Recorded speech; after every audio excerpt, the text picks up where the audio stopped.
probably tell from that name, I'm not Iranian. My role in this event today is essentially to be here as host, although I have been promised some Iranian cakes afterwards, which is at least one good reason for being here. But there's another good reason for being here, which is that, as you all know, there have been a number of issues with Iran over the last 40 years, which I won't go into now because they're going to be discussed much more eloquently and eruditely by our panel this afternoon. We are all here because we hope that from discussions like this we will start to have some kind of idea about where we can move on from the situation we have with Iran in terms of its international presence within the global economy and global society and global geopolitics, not least the kinds of proxy wars which are going on in the Middle East, but also in terms of the situation within the country as well. None of this is good for Iranians, for the Middle East, or indeed for humanity. So, trying to discuss how we might move from where we are now, a situation which is clearly unsatisfactory for everyone concerned, is, I think, always a useful exercise. One reaches for the old Irish joke about, well, if I wanted to get there, I wouldn't start from here. And we are, of course, in a starting place which is not necessarily the most promising. But then you have to start from somewhere.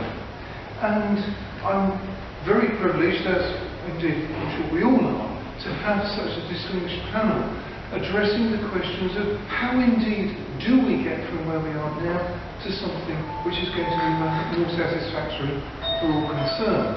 I'm therefore very pleased to hand over to my distinguished colleague Nandar, who will be chairing this panel this afternoon, and I look forward to a lively discussion over the next few hours. Many thanks. Thank you very much.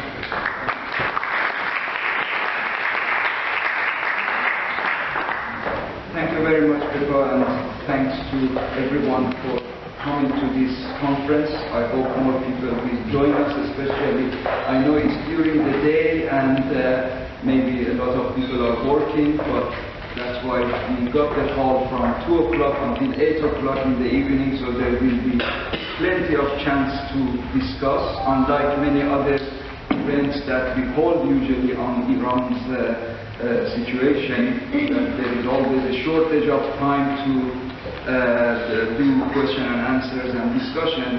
Here we will have plenty of time, and I will suggest that during the break, after the discussion, after Mr. Taheri presents the discussion paper and our discussants talk over it, after that we'll have a short break, tea and coffee served, Persian cupcakes, and then we will have the question and answer and discussion session. Please give me your names. I mean, the numbers at the moment is manageable, but it will be good to give me your name, and we will have the list, and there will be 10 minutes each to make your points in your discussion during the discussion period.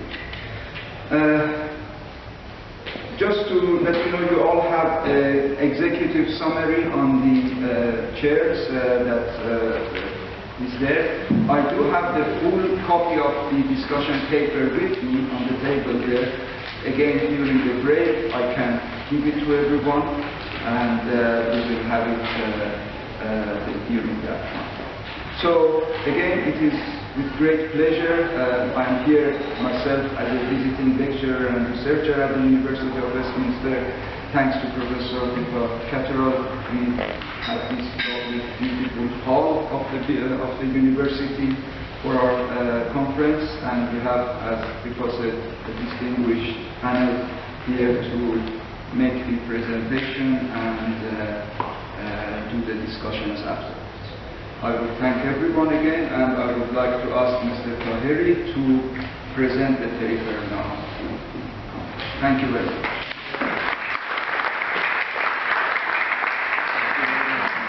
Please carry your mobile, silent, or off, so you don't get me.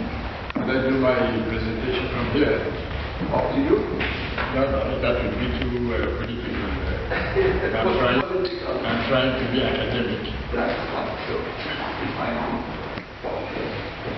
well, thank you very much for being here today. Thank you, Professor Catherine. Thank you, Dr. Namar. We should forget that for organizing this gathering here today.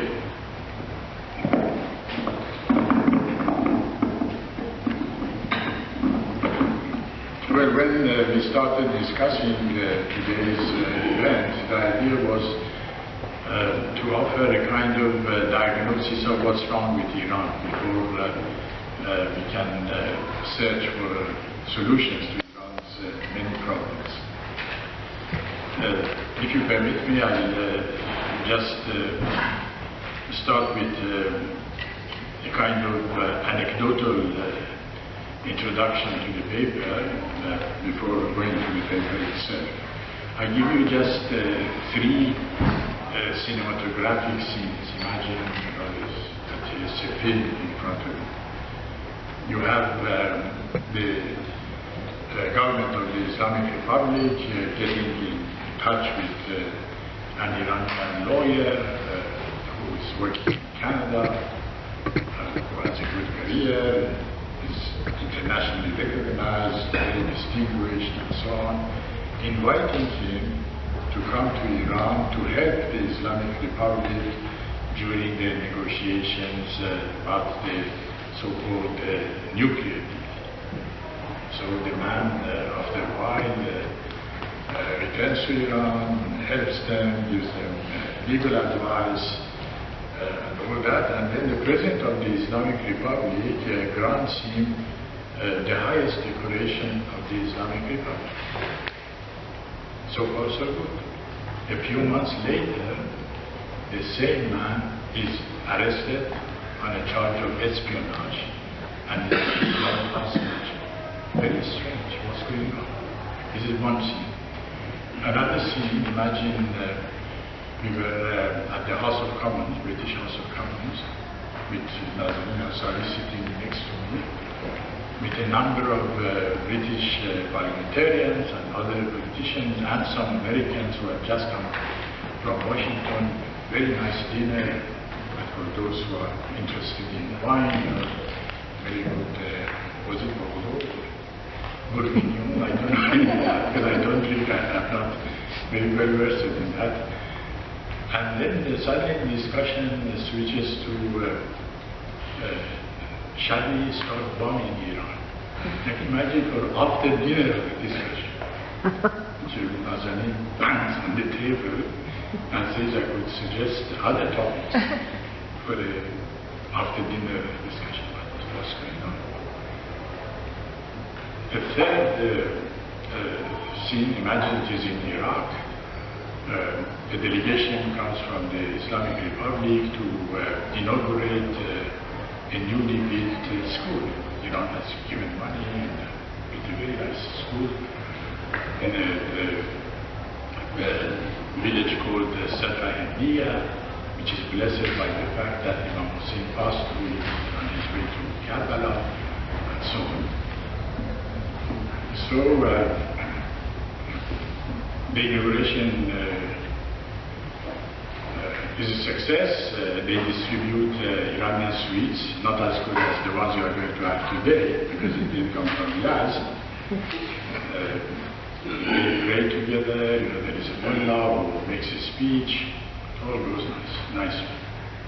The following day, another group, financed and backed by the Islamic Republic, comes and blows the school up. The school that they themselves built. Again, what's going on? If you look at what now the whole world recognizes as the Iran problem, what is the Iran problem? This is itself a problem because, in my opinion, neither the foreign powers who are interested in Iran, good or bad, nor the opposition to this regime have managed to correctly gauge this Iranian problem. It reminds me of the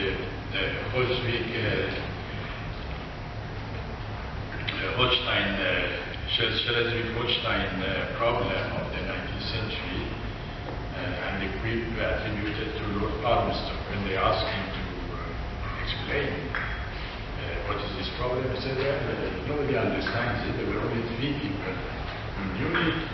The first one was Prince Albert, who was dead.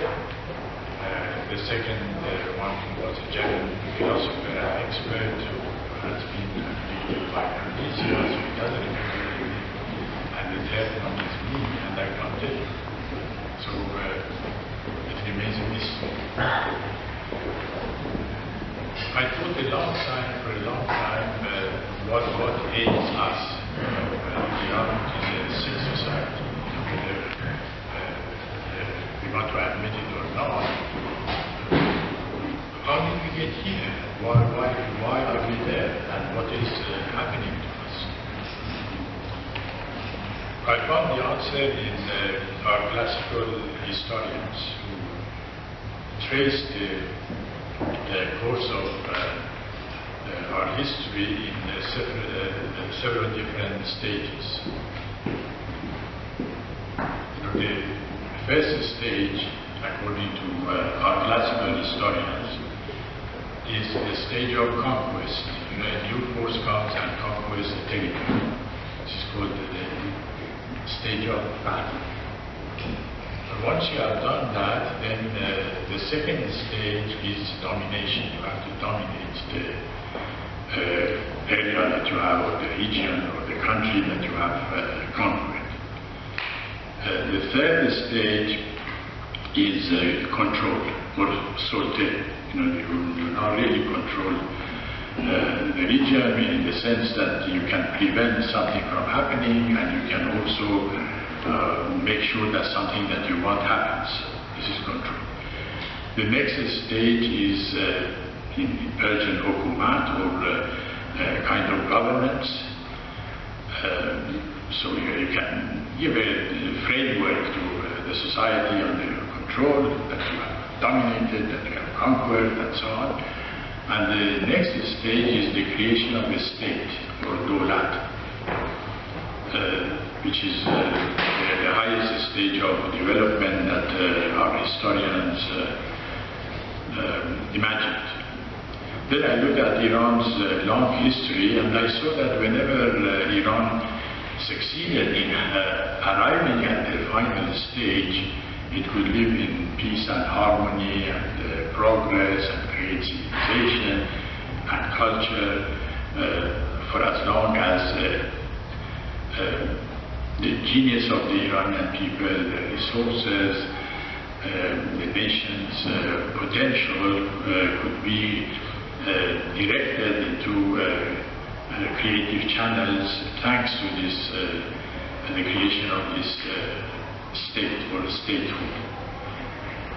So now what happened to Iran in 1979 was that a new force appeared. I'm not going to say good or bad, whatever, it was a combination of many different energies. There were reactionary groups, there were ultra-left groups, there were ultra-right groups, and they managed, because of reasons that are beyond our discussion today, they managed to achieve the first stage of the 5 stages that I enumerated, which means conquest. They conquered Iran.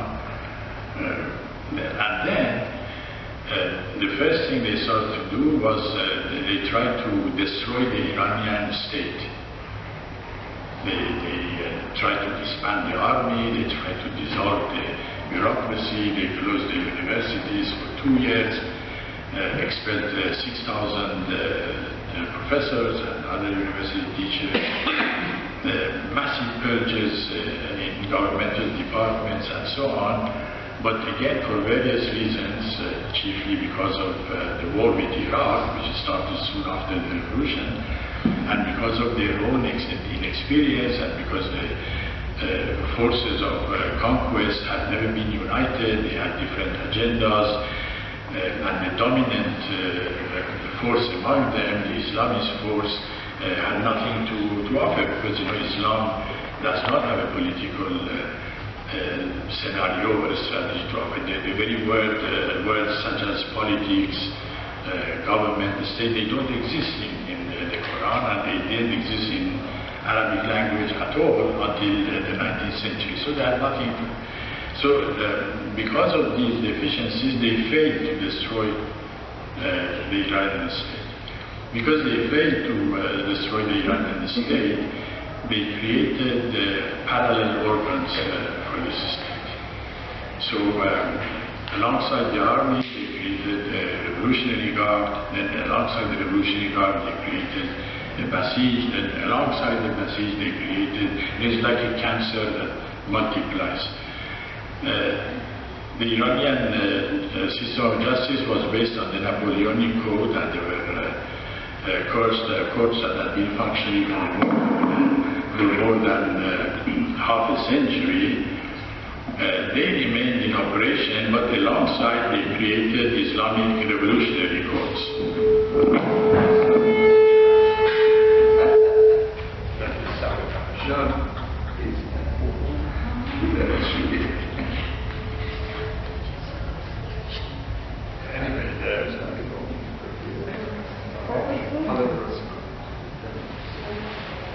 The system of the banks, the insurance companies, many major enterprises, but then they distributed them among their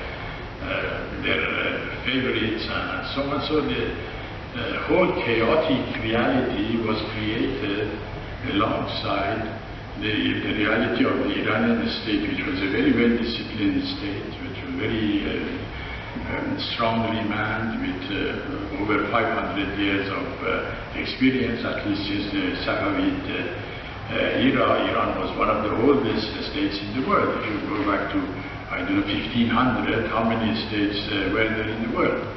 The Iranian state was there. So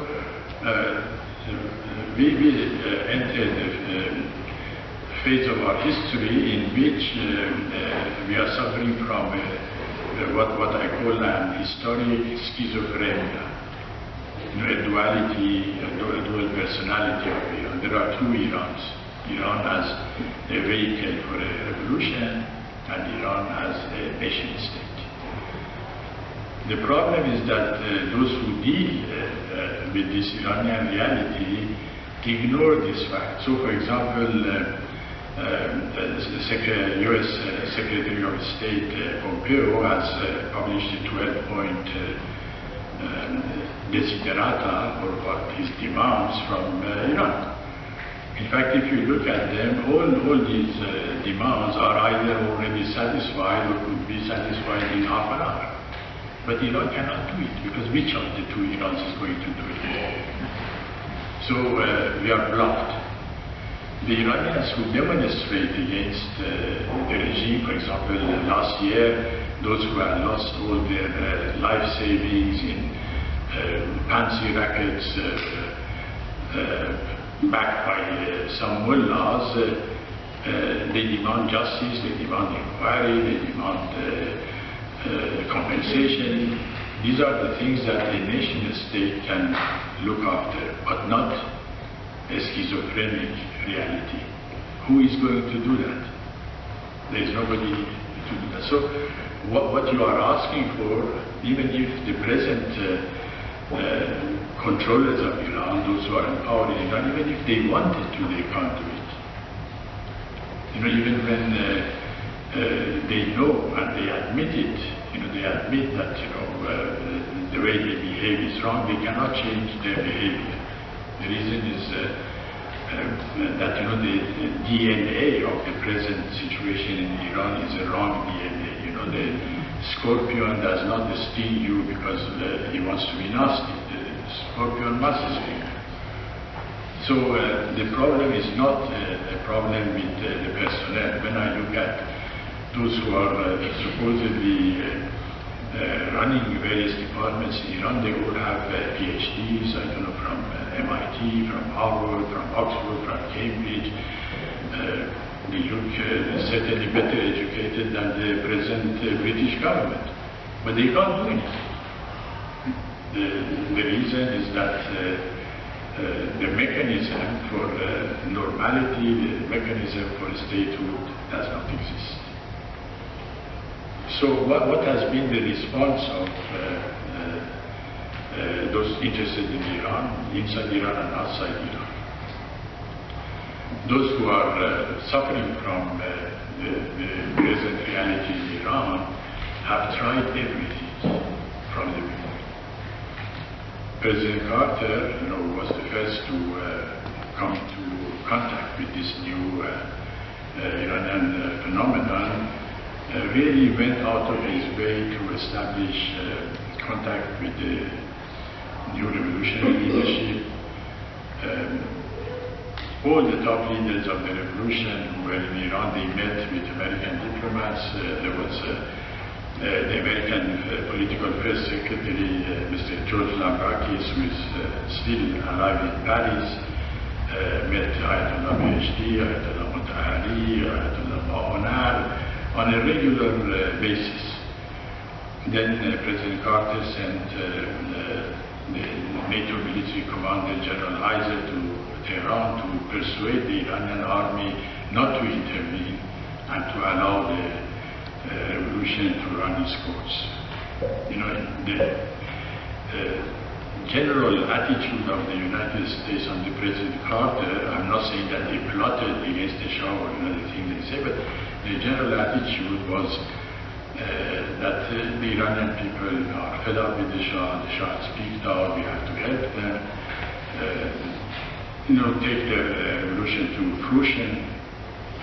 And because Mr. Brzezinski, who was the National Security Advisor, was Polish, and Poles think that the most important issue in the world is Russia, so Brzezinski said, if you can have an Islamic regime in Iran to stop communism, that's excellent, and the famous or the notorious Green Belt. So all in all, the United States that had been a close ally of Iran stopped being a close ally of Iran and tried to support the new Iran that they thought was emerging. On the revolutionary side too, there was a lot of good possibilities, quote unquote.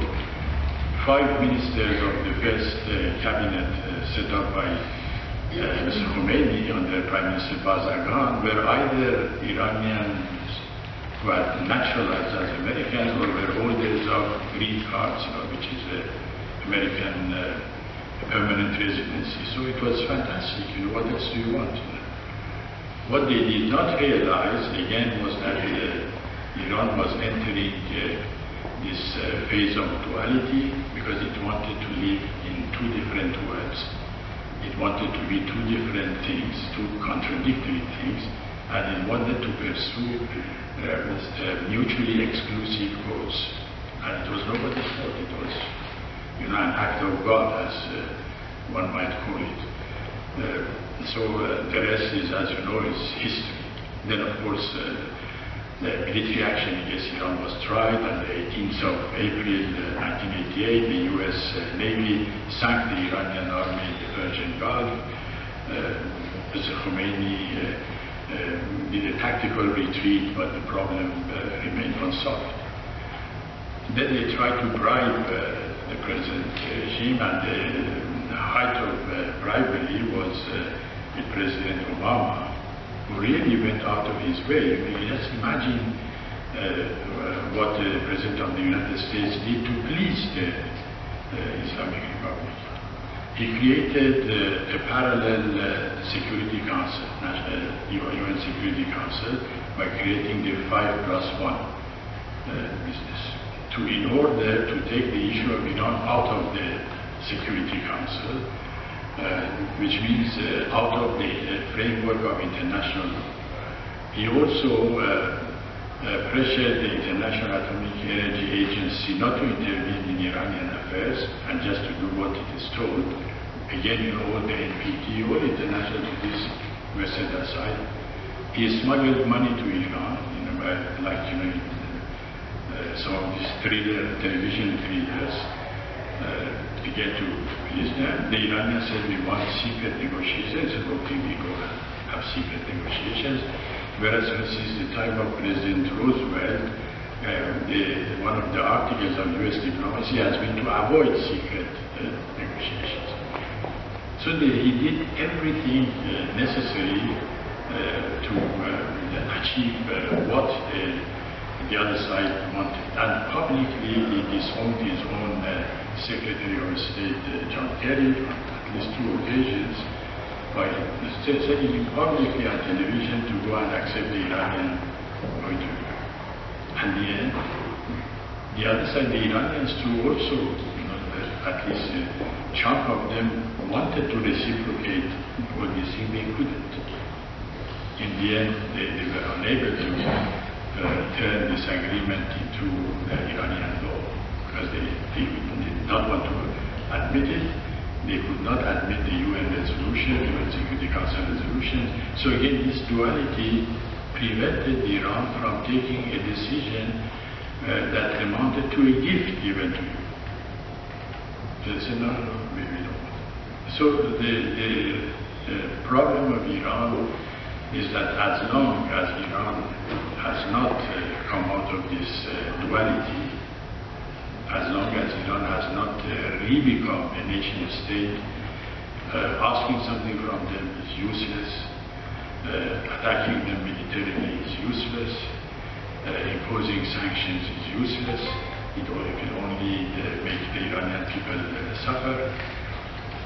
It's like you know, you are dealing with a sick organism, with somebody who needs medical attention and who cannot respond to what you want in a normal way.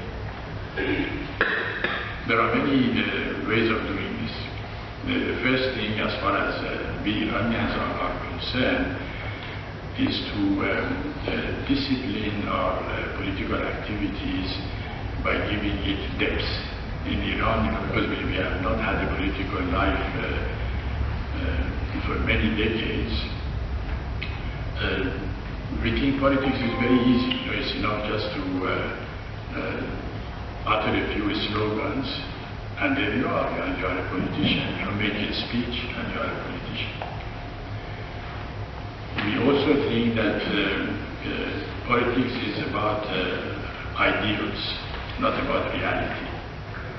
So anybody, of course, could talk about ideals because one idea does not exclude another idea. But when you come to reality, it's something else.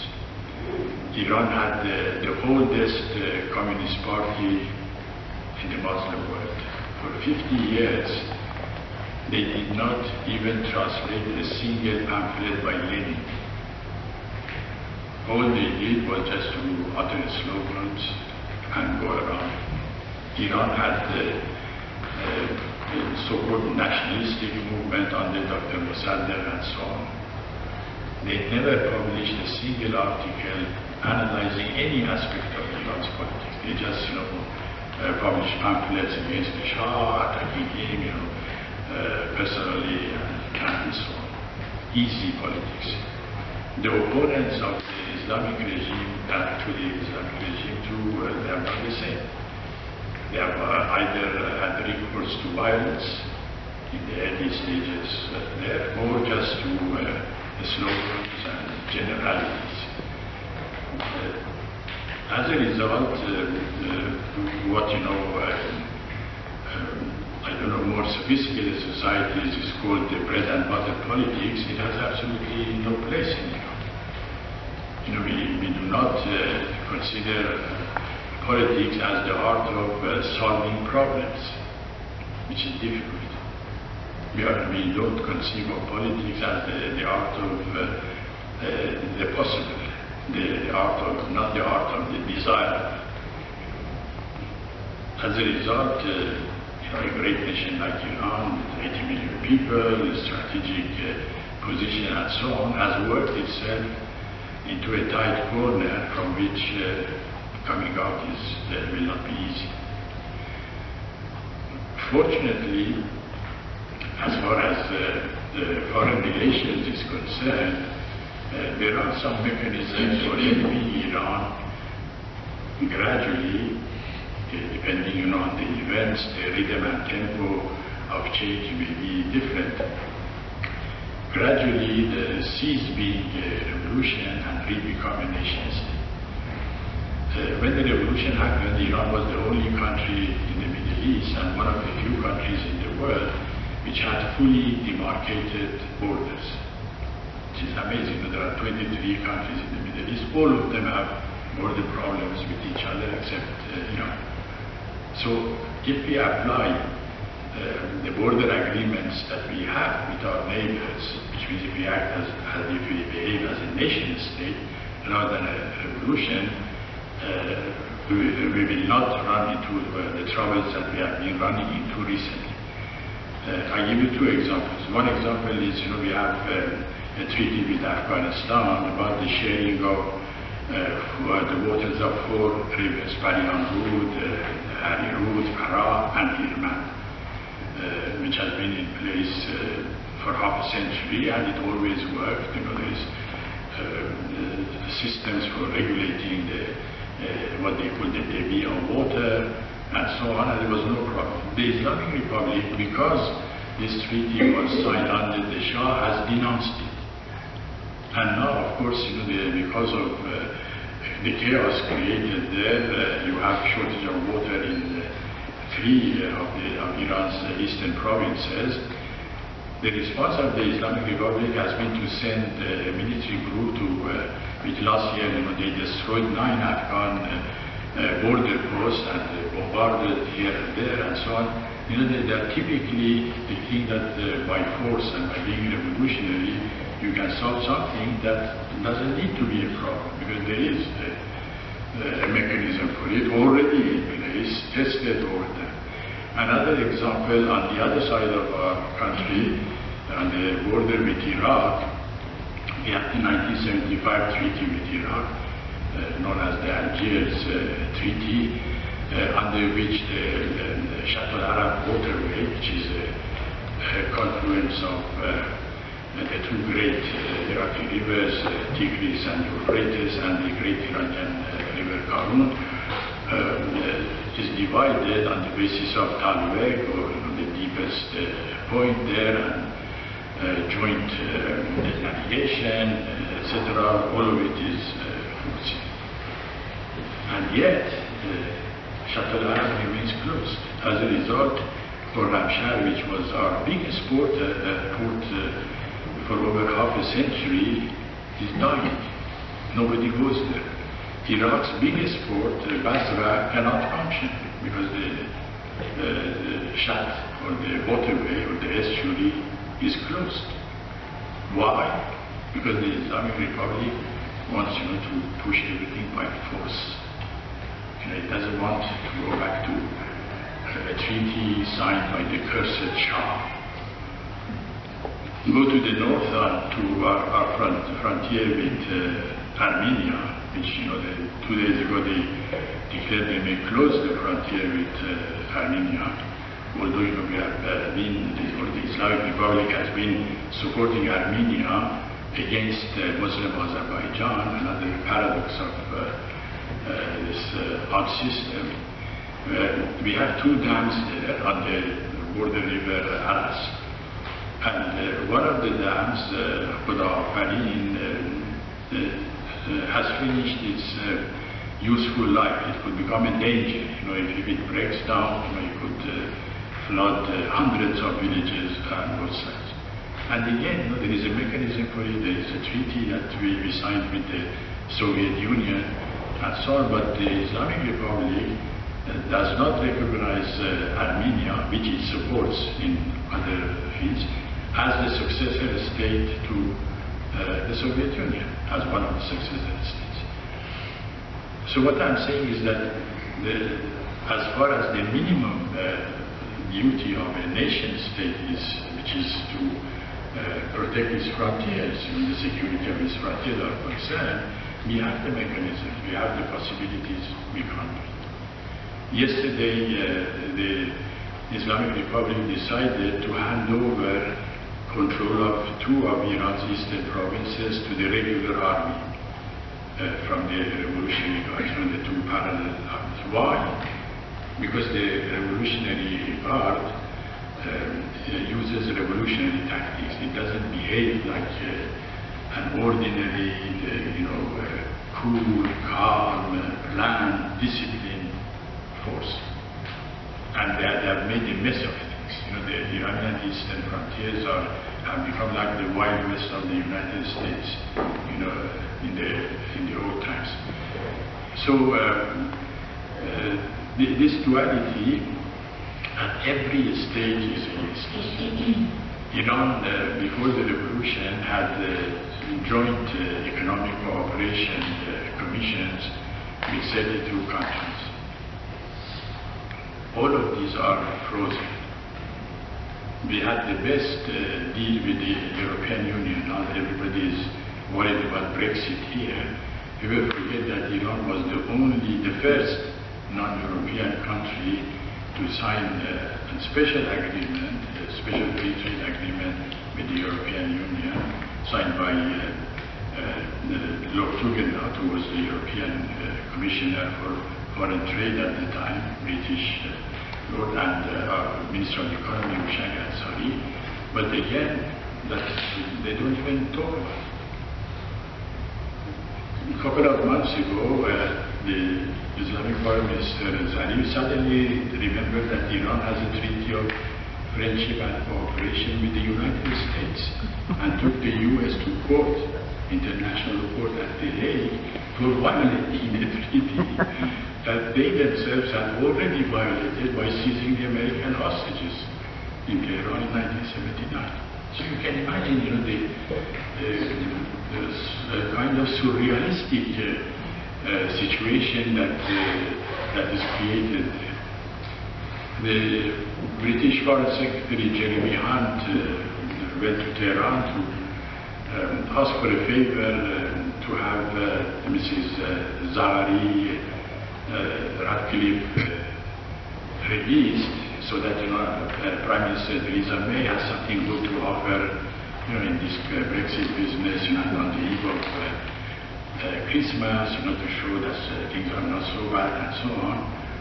And the Ministry of Foreign Affairs and so on, they want to release her, but they found out that she has been arrested by a security unit based in Kerman, in southeast Iran. It has nothing to. How did they come from southeast Iran, which is 1,200 kilometers away, to the Tehran airport and arrested somebody in the Tehran airport? It is really surrealistic. It is amazing. This is the reality of it. So now, am I going to criticize Mr. Zarif for not releasing Simin Zahari? Zarif is nobody. He's just an actor playing the role of foreign minister. Am I going to criticize President Rouhani for not doing so? As I told you, the man to whom he himself gave the highest decoration is in jail, and he cannot do this. This is, the reality of it. Many foreign powers, who say they are unhappy about the situation in Iran, however, don't realize that wittingly or unwittingly they cooperate with the present status quo and try to perpetuate it. Again, I give you a couple of examples. When a mob attacked the British embassy in Tehran, remember, and ransacked everything and so on, the British severed their diplomatic relations with the Islamic Republic and closed the Islamic Republic embassy here. But at the same time, the parallel embassy in London remained open in Mainoville, headed by Ayatollah Yazdi, whose title is the Special Envoy of the Supreme Guide. So it means that embassy of Iran as a nation state is closed, the embassy of Iran as a revolution is kept open. And at a dinner party, I talked to William Hague, who was British Foreign Secretary at the time. I said, what is this business? He said, oh, you know, we are for freedom of religion, so we cannot do anything. And I explained to him that you may be for freedom of religion, but in the Islamic Republic, there is no difference between politics and religion. It's the same thing, and the Supreme Guide is Supreme Guide of everything. Which reminds me of the, I think it's Alexander Pope's poem, I am Darius and I am king of everyone and everything. So you know, it has a long story. At my last count, the Supreme Guide has his own embassies in at least 20 countries. In Kuwait, for example, they closed the Kayhan embassy, but the Supreme Guide's embassies remains open, with a larger personnel, number of people, and a bigger budget. In London, the Iranian embassy in London, until a few weeks ago, couldn't even open a bank account to pay its own employees. They had to give them cash. Whereas the other embassy, of course, had several bank accounts, and they did whatever they like, you know, recruiting militants for further training in Iran or in Lebanon and so on. President Trump refuses visas to Iranians with British passports, Iranian scientists with British passports who want to go to the US. But the US is full of former Revolutionary Guards members who are there operating freely. President Obama gave 1,500 green cards to them, according to the Islamic Parliament itself. So, you know, the foreign powers who are criticizing Iran, when they are in fact helping the wrong Iran, instead of the right Iran. They are helping Iran as a revolution in the hope of making a deal with them. And the thing is that this Iran as a revolution cannot make a deal, because if they make a deal, they are dead, and they know it. So, you know, you better realize the reality as fast as possible. There are many other examples of this in Iraq, in our neighboring country, for example, that two different factions are supported by two different factions from Iran, and they fight each other. For example, after the recent elections in Baghdad, Iran did everything in its power to prevent Haider al-Abadi from becoming prime minister. And the Americans cooperated with them. This is, you know, the fantastic thing. The Americans were supporting Haider al-Abadi, then they decided we have the experience. We are not starting from absolutely nothing. But, you know, to think that the Iranian problem will be solved by another gang of soft Khomeinists coming to power, it's a mistake. So the idea was that, you know, if we launch a debate about this diagnosis, then we'll have to go on the mobilizing Iranian energies inside and outside Iran for gradually nudging Iranian problem towards real, concrete political work, rather than abstraction, rather than empty slogans, rather than considering politics as nothing but a conspiracy, you know, it's internal or external conspiracy, is making political work different, and also persuade the foreign countries that are interested in Iran that the tactics that are used so far, they don't work. You know, we have tested them all, they don't work, because they have addressed their demands to the side that cannot deliver it, and they have been supporting the wrong people in this Iranian embargo. I don't want to read the whole of the paper for you because this will be published in both in Persian and in English. It will be Copies are available here. Copies are available. Yes, copies are available, and you could read them at your leisure. And of course, we could the proceedings of today also on the internet for further discussion to gradually come to the second and more important stage of our endeavor after the diagnosis is the cure. And the cure, as I said, the first stage is the real politicization of the debate on Iran, and then the mobilization of our energies.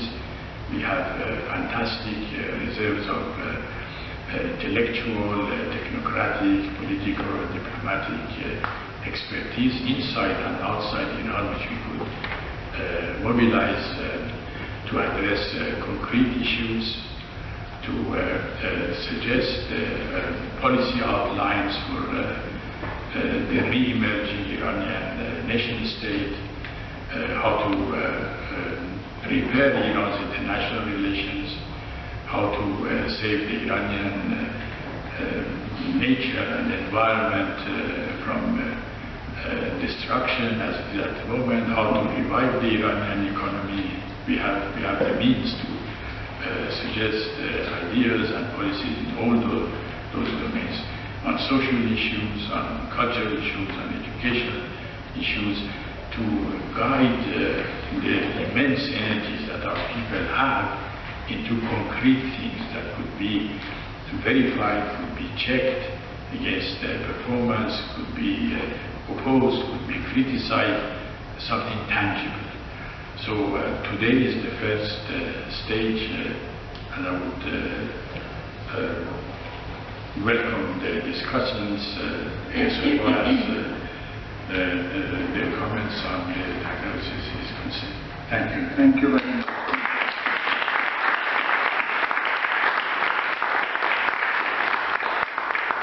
Thank you very much, Mr. Taheri, for opening up the discussion and presenting the paper.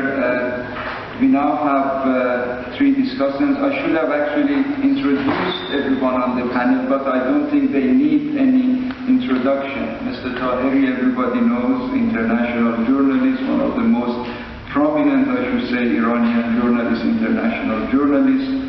We are familiar with his works. We see him on the television screens nearly every week, and so on and so forth. Now we start with Ms. Nazenin Ansari, who's also a prominent journalist and also the editor of the Kayhan in London, and has been involved in many shapes and forms, Foreign Press Association and a lot of other international organizations that she's been involved with. Encyclopedia Iranica, I found out recently that she's been on the board as well, and so on and forth. After Nazenin, we'll go to Mr. Sabi, Hamid Sabi, international lawyer, again very prominent person in the Iranian community, the Iranian Jewish community in the UK, as well as being an international lawyer who's been involved with many cases against the Islamic Republic, against, in terms of human rights and everything. He's been very active in especially recent years. And then the last but not least, Dr. Hassan Mansoor, that again is a familiar face for all of you, I'm sure. Professor Mansoor, Dr. Mansoor has been an economist, professor of economy in Paris, American University, Graduate University of American Graduate University in Paris, and he's been involved with a lot of analysis, very good analysis of the economy of Iran over years, and he's been teaching in this field for quite a long time. So I would welcome Nazenin now to make his discussion over in the paper. Thank you very much. Thank you very much. Thank you, Dr. Baghaei-Yazdi, for inviting me, for organizing this event, and Mr. Taheri for asking me to comment on your paper and discuss it. I feel very humble that you've done that. My honor. Thank you very much. And it's a great honor and privilege to share the stage with Dr. Mansoor and Mr. Sabi, both very learned and knowledgeable and expert in their fields as far as banking and the legal world. As far as Iran is concerned, this is a very timely meeting. And why is this discussion timely? It's because, it's nearly a year that ordinary Iranians on the streets in Iran, they might not be all in one place at one time. But what is different about it this time is that it's spread all over the country, and it's had its own life and its own energy, and it's not subsiding. It's been disciplined, and there are different sectors of the society coming together. It started with ordinary savers first. It was middle-aged savers who went out. Now we see teachers. The teachers have been amazing. The way they have organized, the way they are disciplining their students, their schools. In the last week, in over 40 cities, it was teachers, children, and parents who took part in the demonstrations. The truckers and the lorry drivers, their participation and their network has also been instrumental in making this movement and what we see on the ground vital and important. And in a way, we are seeing grassroots movements coming, and this what throughout our political history in Iran we talk about Mardom Salari, popular sovereignty. We don't have the thing of democracy, but we have Mardom Salari, and you see the power of the people on the streets in Iran. And lastly, it's very important because it's the lorry drivers, taxi, bus drivers who have come together in support of the teachers and the women. So all these networks are connecting one into the other. But the Iran problem is also manifesting itself here in the UK. You mentioned the case of one of the most prominent dual nationals, Nazenin Ansari, but there are many more. Many of them were actually helping also the Islamic government and the British government in bringing both countries closer to one another. But they fell prey. In the past 2 years, Iranian citizens have made more UK asylum applications than any other nationality. Over the last 2 weeks, we read the news of all these refugees coming in. And these refugees, interestingly enough, the BBC report mentioned, they're not normal refugee types like the ones coming from Africa or Syria. They're well dressed, they're prominent, they pay. So this is another sector of the population that is being affected. You talk about Iran, and when he made an analogy in the paper that during the 4 decades that Iran has been involved in the longest war in history, since the 30-year war in medieval Europe. It's been 40 years. We have fought a naval war with the United States, as he mentioned, 2 proxy wars with Israel, a proxy war with Saudi Arabia, and a war of repression in Syria. Between 1979 and 1995, the Islamic Republic carried out 42 operations in 11 European countries. Scores of victims, including 117 Iranian exiles assassinated by pit squads. Again, in the news in the past couple of months, it's been in the news again about their cells in France and elsewhere in Europe.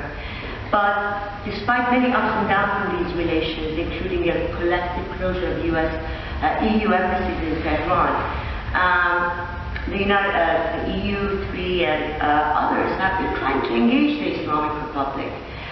In all good faith, there haven't been any, we know if we are the ones, who have been victims of the Islamic Republic, we know how the European countries and the international community has tried to engage and work with them. They have put Iran's past back behind what Iran had achieved before 1979. But there's been increased trade, technical cooperation, but nothing has budged. But as Mr. Taheri says, Iran as a problem is ripe for resolution. The first is to understand why have the West and its allies not been able to change the behavior of the regime in Iran. And as you correctly say, is that first, they were focused mainly on certain aspects of its disruptive foreign policy. And this is very important. They did not realize the regime's foreign policy is a reflection, even a continuation of its domestic policies, and that a regime that has problems with its own people is unlikely to have tension-free foreign relations. More importantly, they have overlooked the schizophrenia that has afflicted Iran under the Islamic Republic. On one side, we have Iran as a nation state, in an international, rules-based international legal order that has to participate in this international legal order. And then we have the Islamic Republic as a cause, at the apex of its version of an Islamic world under its control. Well, nation-states build relations via confidence-building measures and on trust. Trust is earned. It can neither be demanded nor forced. So let's look at the case of the dual nationals. Is this a nation-state acting, a responsible member of the international legal order, or is it a whatever that the Islamic Republic has become? Iran has a policy of detaining dual nationals as a tool of diplomatic leverage. This is not the behavior of a member of the international rules-based legal order. Nation-states also act according to national interests. But if we look at, you mentioned the Iranian ground forces, the military versus IRGC. If we look at the spending in the past few years between the two, and the budget allocated for the two, we see that while the Quds Brigade in Syria and by IRGC, the budget allocated for them has increased, the one for the Iranian ground forces has decreased. They are the ones who, as the arm of a nation state, are responsible for guarding the borders of Iran, the territorial integrity of Iran. So the first problem of a nation state is to protect the integrity, the territorial integrity of the country. Then we have the Islamic Republic as a cause, which has its advanced its objectives through financing and empowering non-state actors, identifying with its version of Islamic world order. For example, the Quds Brigade is the most lethal asymmetric fighting force in the Middle East today. The commander of the IRGC itself declared in 2016 that nearly 200,000 Shia youths from across the Middle East were organized and armed under the command of the Quds Brigade. Iran provides the bulk of Hezbollah's budget, which is estimated at $1 billion. Iran, in effect, has multiplied its support for Hezbollah to more than $700 million a year, according to U.S. estimates. U.S. Treasury Undersecretary for Terrorism and Financial Intelligence, Mr. Mandel, I'm sorry if I pronounced his name wrong, in 2018 said that the new figure is more than 3 times as much as previous estimates of the funding for the group. So it's increasing rather than decreasing in these past years. The United States Coordinator for Counterterrorism also said Iran spends nearly $1 billion annually for supporting terrorist groups across the Middle East. Of the total sales that Iran gives to Hezbollah, $700 million, $100 million goes to Hamas and other Palestinian terrorist groups, and unspecified funds to other terrorist organizations. Even Mr. Nasrallah, the Secretary General of Hezbollah, has said, you know, Hezbollah's budget, its income, its expense, everything it eats and drinks, its weapons and rockets come from the Islamic Republic. And according to the United Nations envoy to Syria, the Iranian government spends at least $6 billion annually on maintaining Mr. Assad's government.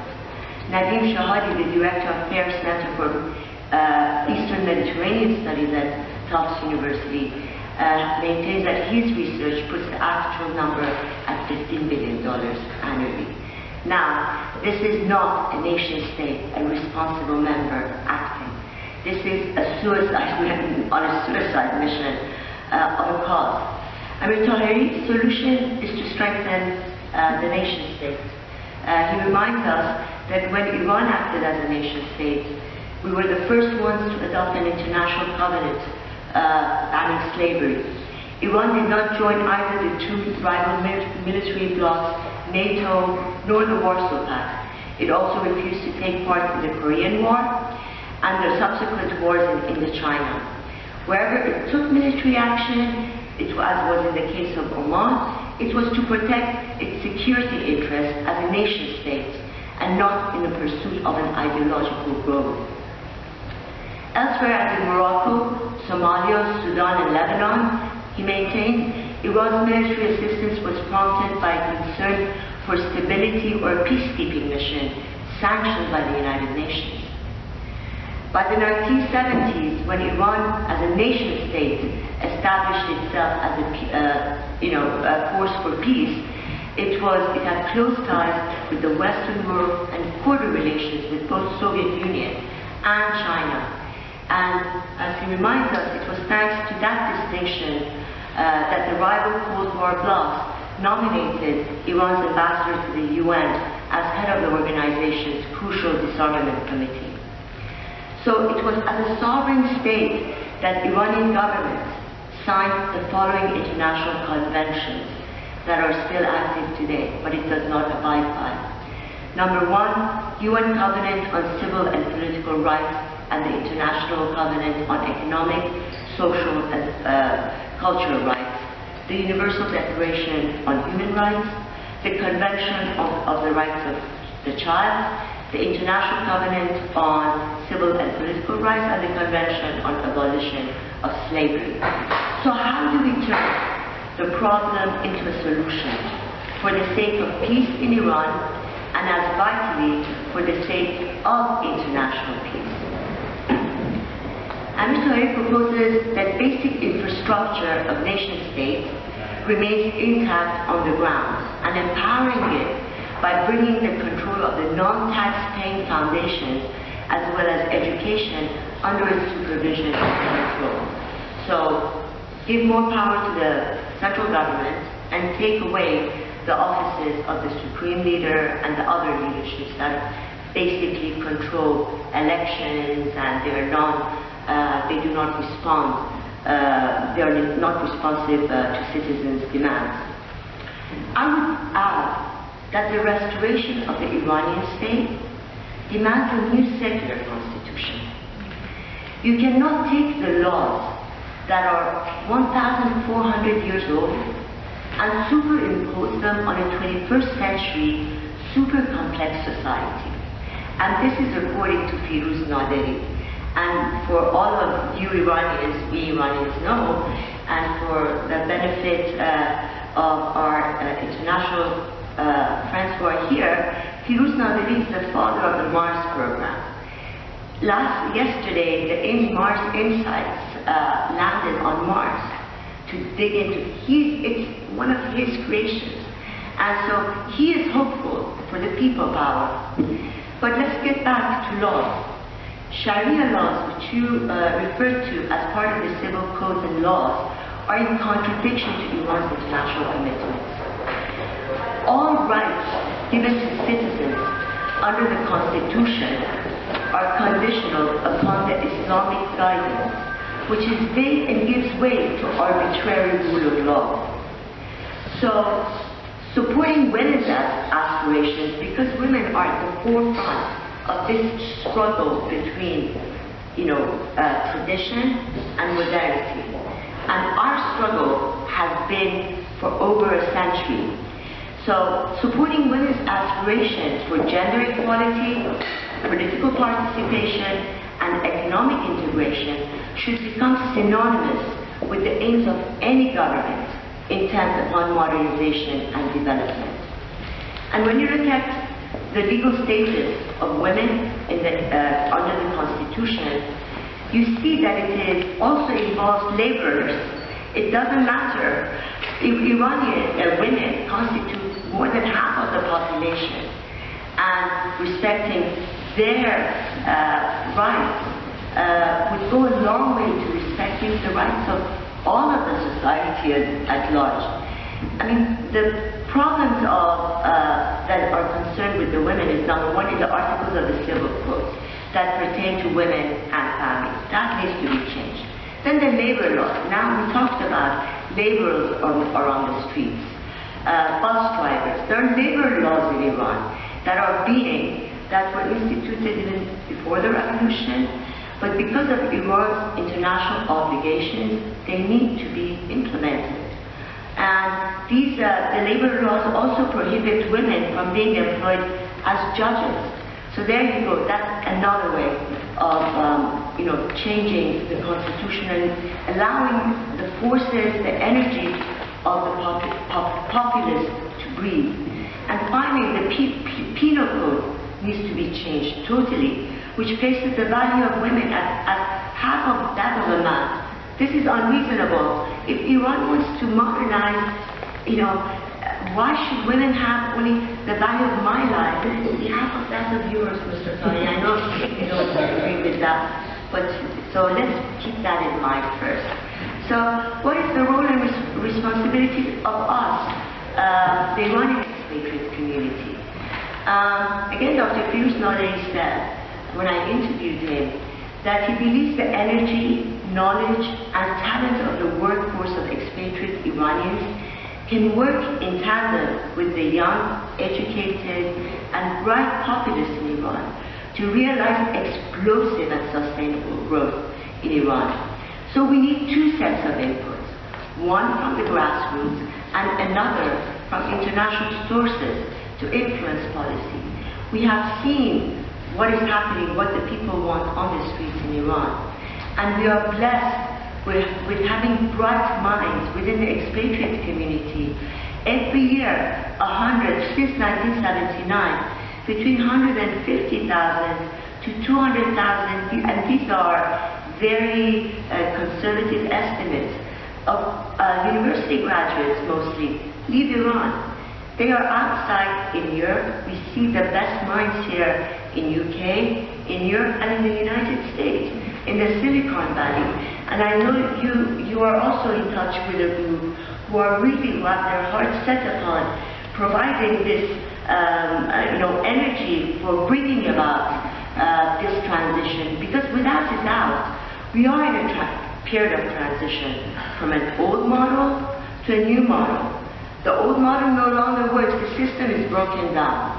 We are none of the leaders of the Islamic Republic, neither the Supreme Leader, nor Mr. Rouhani. He's gone back to saying death to Israel.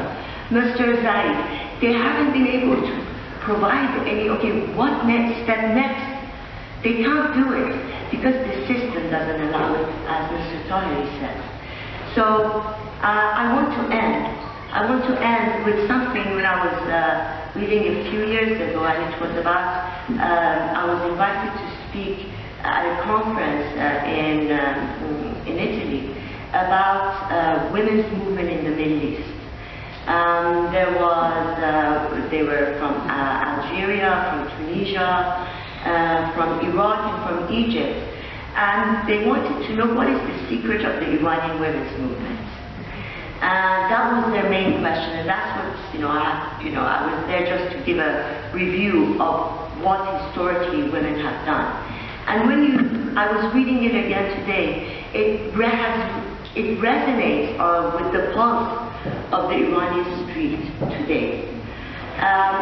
It is a quote by Mrs. Mahnouz Arkhani.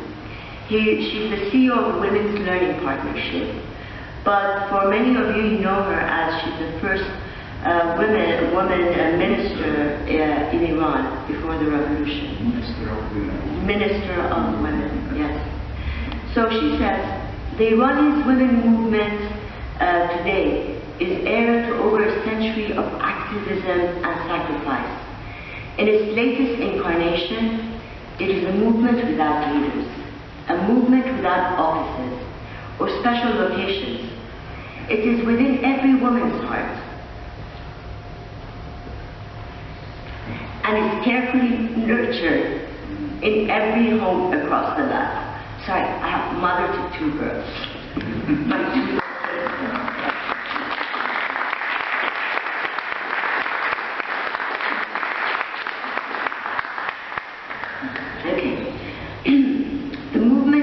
freedom and justice. It stresses humane values. It commits members to do as their conscience dictates. It stresses that the road we travel is as important as our destination, that our means as significant as our goals. It says through the voices of the many young women and men who have joined the movement in the millions that we cannot strive for democracy if each and every one of us is not a Democrat at heart, respectful of others' identity and opinions, and careful of their boundaries and rights. Above all, the movement stresses that we cannot achieve a society imbued with a culture of peace by using violence. Thank you.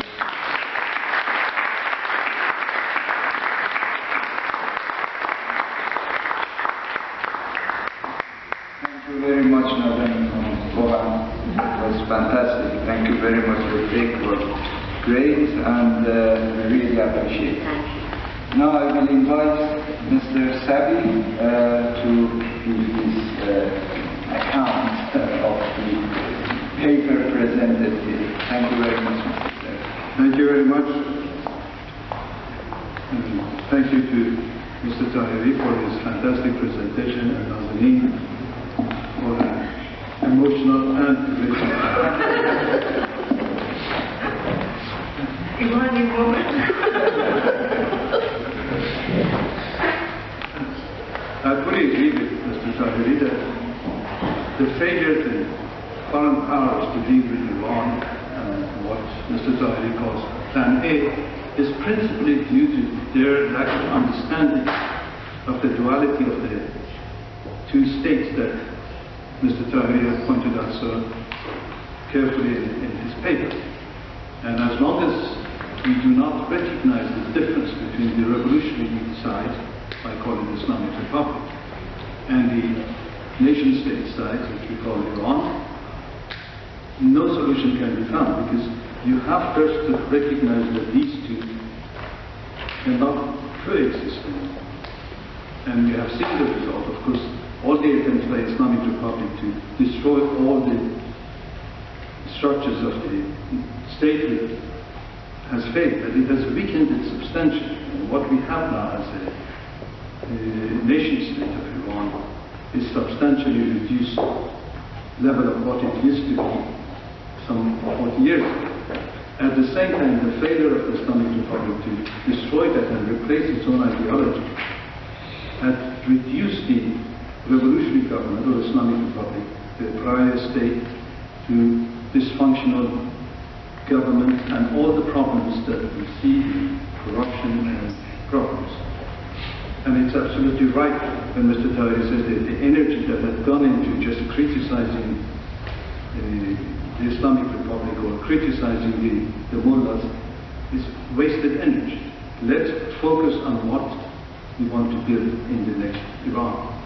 I think we should start as part of the recognition that Mr. Taheri has put on the table. What are the main diseases of the present system? I have named three: impunity, corruption, and adventure. The Islamic Republic lives with a culture of total impunity. Nobody has ever been punished for doing anything wrong for stealing money, for murdering people, for anything, unless it's against the system. You have seen thousands of people being tortured against the Constitution, against the laws. Nothing has happened to them. You have seen all these mullahs stealing money from poor people, from their savings. Nothing has happened. The Islamic Republic organs have developed this culture of total impunity for the last 40 years, and it's now embedded in the system. It has become institutionalized. Now, that has been one of the fundamental reasons that we get all this depth of corruption, which is the next issue I want to address. But the fact that nobody has been brought before the court to be questioned for money that they have stolen from public office. It's gone without a problem, unless the problem and the public relations requires somebody to be sacrificed, then they put, I don't know, Baghaei-Yazdi in jail or another guy and execute for the dog or whatever, just to cover something and blame them for the failures. The head of judiciary for years, not only the present one, had stolen monies that are deposited in the court, put it in his personal account, and used that to earn as much as 20 billion to months a month, and then put it back. And when this was discovered, although it's a known knowledge for at least 20 years that it's become public, the head of judiciary complains why the government is not protecting him. Man is a thief, stealing monies that are in the court, people have deposited for rent or whatever, and he's put it in his personal account. And there are people who manage it and make profits of it. So you cannot expect a man like him, sitting at the head of judiciary, to be any place to bring to justice any of the criminals in the system. The second issue, which is corruption, it's gone at all levels, unfortunately. From the top of the system, every contract, every government order that goes out cannot happen or cannot be executed unless there is a corrupt payout. The judges invariably have become corrupt. Everybody knows that if you go to the court and know the judge and can make him satisfied, you can get any judgment you want out of it.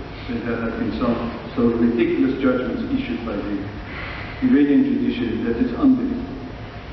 The system has become so terrible. None of the procedures for saving the rights of the accused or the parties' rights in a litigation is recognized.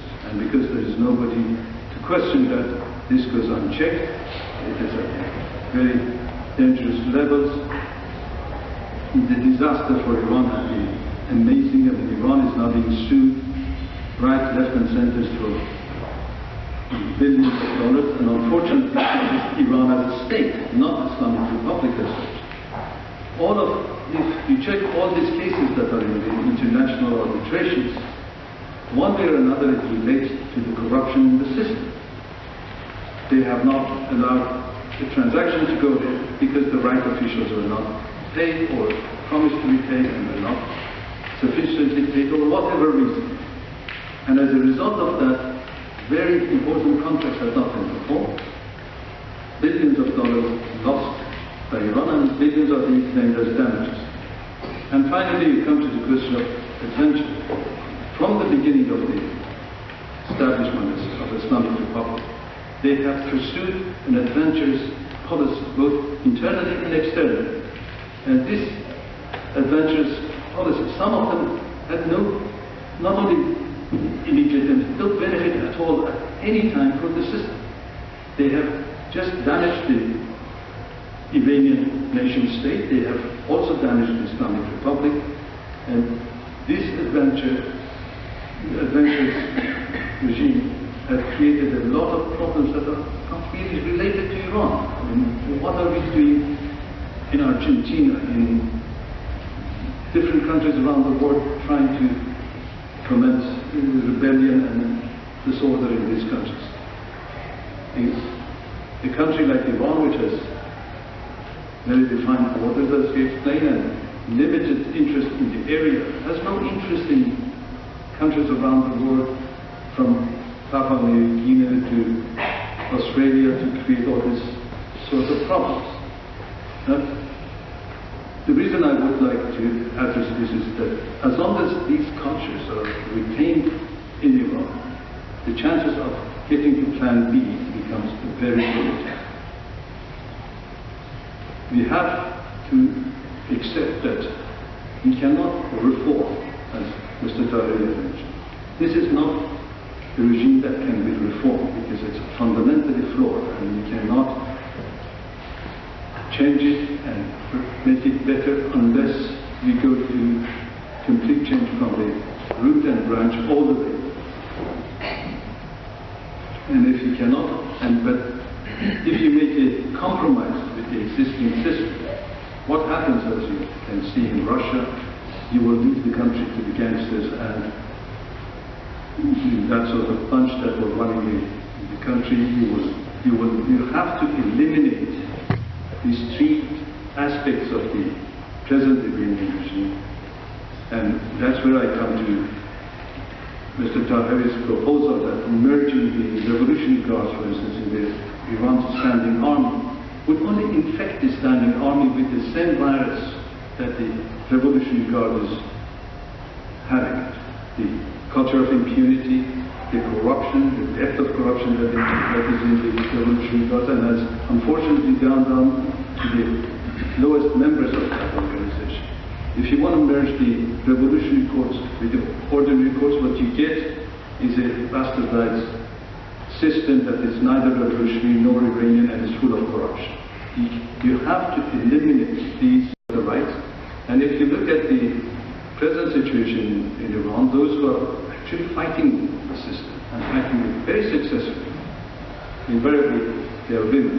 And my hope is that our first president after this regime would be a female president and a Baghaei president. That would be the ultimate. Thank you. Thank you.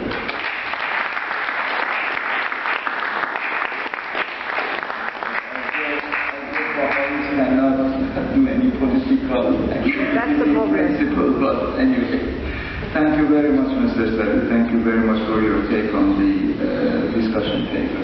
And now, as I said, last but not least, Dr. Mansoor, before we take a break after this, and I would appreciate if you come to me during the break and let me know if you would like to have 10 minutes of talk, discussion, question and answer, whatever you like. Is that okay? That's all. Dr. Mansoor. Thank you, Mr. Castro. Thank you, Dr. Baghaei. Thank you, the panel, and for the very pointed and intelligent remarks of this Monday. And thank you to Mr. Taheri for his thoughtful and challenging socio-political analysis with plausible diagnosis and his remedial suggestions emanating from his analysis. I would wish to add some economic clout to this solid and original analysis. First, I would like to admit and agree with Mr. Taheri that the system is inherently unstable. Simply because the founder failed to seize the opportunity of integrating all the people, and instead of becoming the leader of a nation or a big part of the nation, he reduced himself to being the leader of a sect.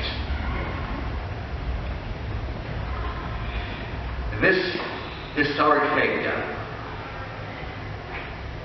in flagrant contrast to the existence of a historic state in Iran, which has a long life of about 5 millennia. And all the necessities in those areas, Mesopotamia, of organizing the water, human resources, technological changes, and all this ended up in the structure of a solid state, one of the oldest and one of the best known states in the world. Now, to negate this state and try to create something parallel, which is a ramshackle, leads to this state of affairs that we are in now. To go to my own field, economic doctrine, from the very beginning, from the very first day of the advent of Islamic Republic, I have written, spoken in Iran about the non-existence of Islamic economy. As a professor of economics in Iran, I collected all the works by Islamic writers. I remember I had about 27 pamphlets and booklets and so on written on the Islamic economy, and gave it my students who were the fellows of Islamic trend at university. I said, well, I'm teaching in accordance with my textbook. You find the answers from your books. I will accept them. After about 2-3 months, they came that no answers being found here. No analysis of the markets, price formation, and whatever. So the system created is entangled in an epistemological contradiction. Epistemologically, the ideals they had were primitive, based on seminariums, based on Makasib, the only pamphlets they read about economics, plus a naive socialism through translations and Iranian leftist strength, and Bazar's traditional tradesmanship. This was the ideals of economics that they enjoyed. There was a total void of understanding of modern money, banking, and central banking.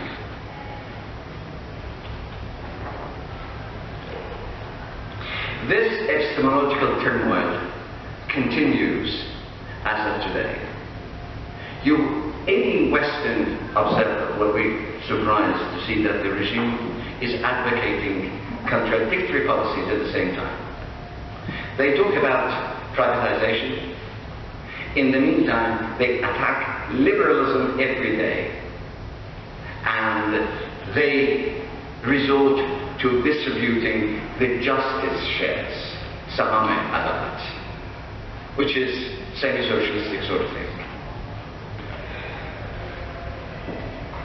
They talk about fighting inflation, and according to the president, every single day 1 trillion tomans is being added to the liquidity.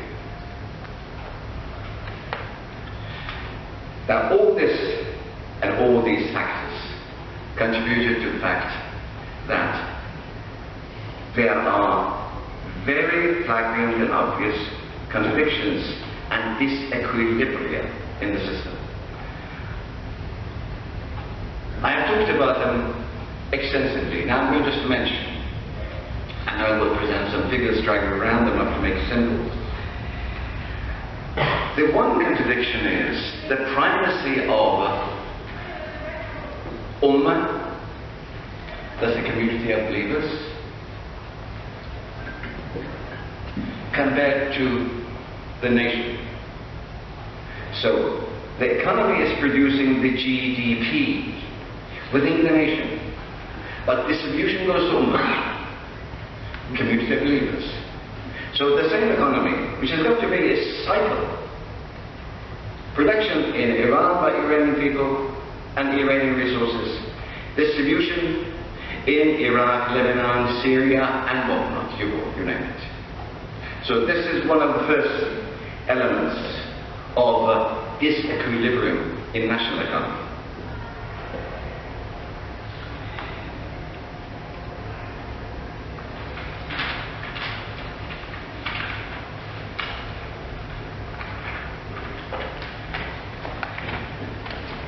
I'll give some figures.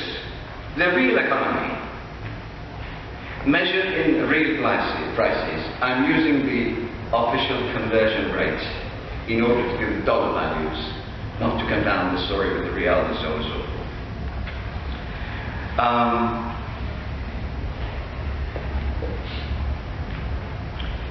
The real economy during the 40 years grew from $84 billion to $115 billion in constant dollars. About 1.4 times.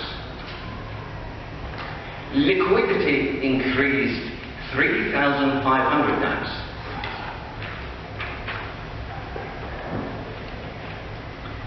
So did the prices. Population increased 2.6 times, from 33 million to 85, 84 million today. The end result was the production per capita, income per capita, decreased by 1/3. And the Gini coefficient, which measures difference between the classes and groups, it increased from 0.33 to 0.44. This means that even distribution was so wildly disequilibrated.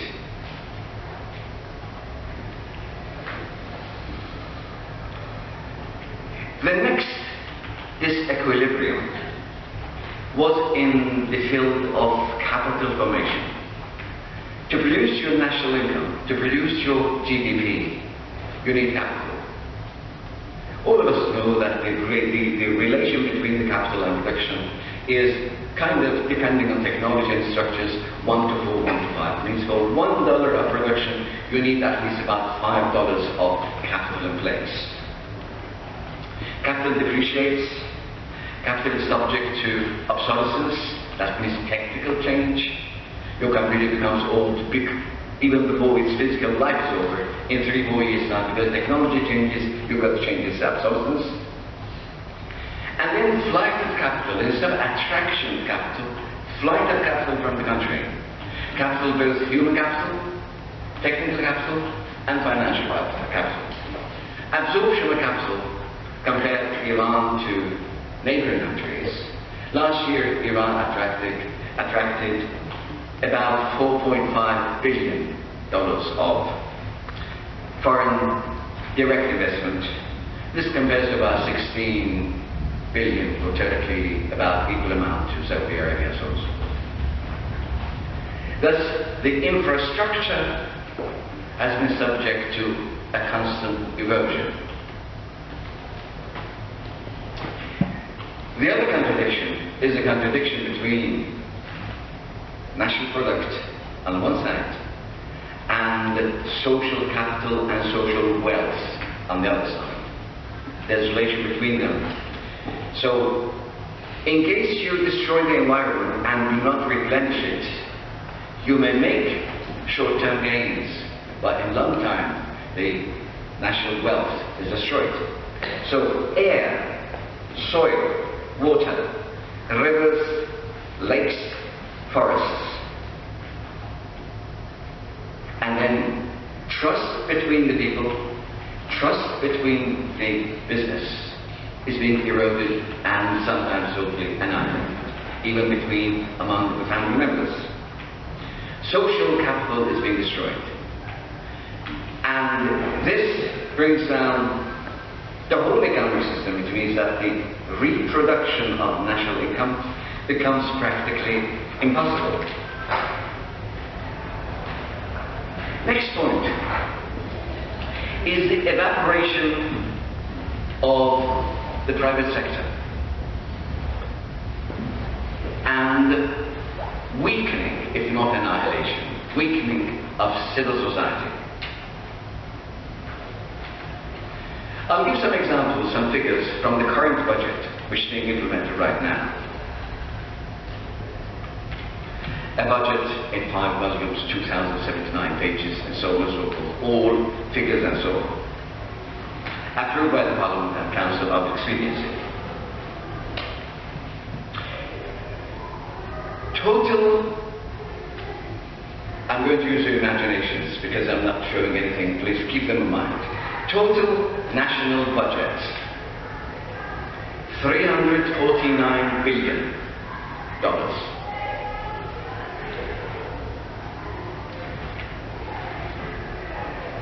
Of which 2/3, which is 240 billion, goes to revolutionary foundations.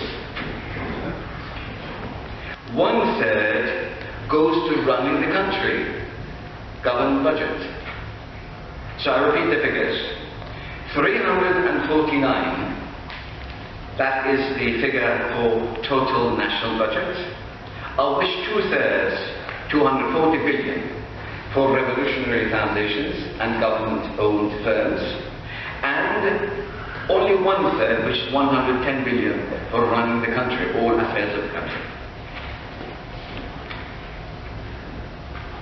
Where does this income, well, the income side of this budget? 34% from taxes, 28% from oil and gas and condensates, 19% from debt, raising debt from banks and so on, and private sector, which is very small, and another 19% from customs permits, customs incomes, permits and fines. So I repeat these figures. 100% of the budget, of which 34% comes from taxes in an economy which is under stagnation and now is in stagflation for years. And this is the reason why government has never been able to raise a tax which it approves. Normally about 50% taxes are received, despite all the pressure that they exert on the business people. Because there are a great many people, great many part, I'll mention that, of the economy, that 2/3 of the economy, they exempt from tax payments.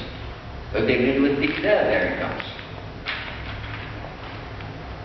Then 28% of this income is from oil, and then the rest. I mentioned a point here. Once the budget was announced, it was being discussed in the Parliament.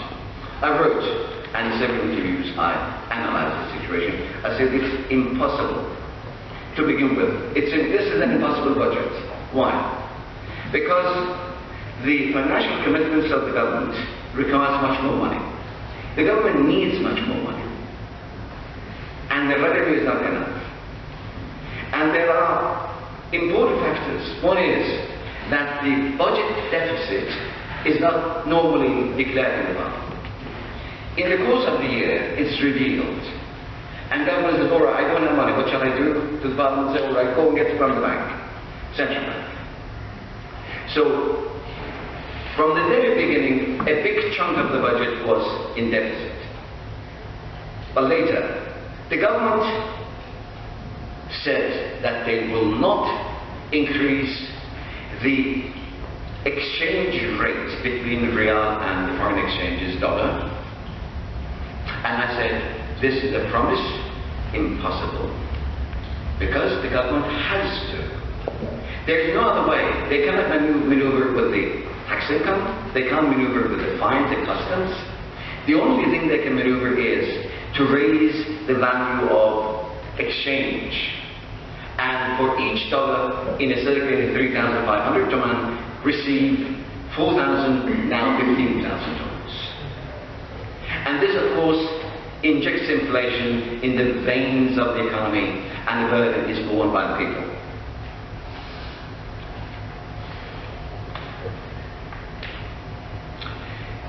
I'll show you another flagrant example, which for any reasonable mind is a source of surprise. The GDP, again, please imagine these figures. The GDP is $420 billion.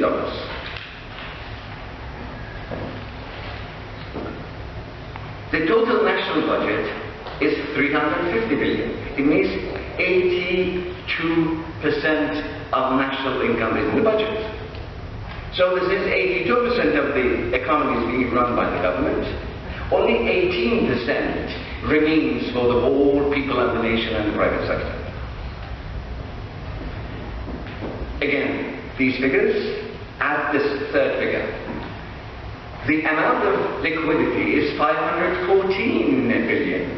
Compare it to national income 400 and the budget 350. Liquidity is 514. That's 120%. It's an anomaly. Normally, it should be about 2/3, not more than the total. This brings me to another step. The number of the salaried people in the government is 8.5 million people. 8.5 million people are salaried.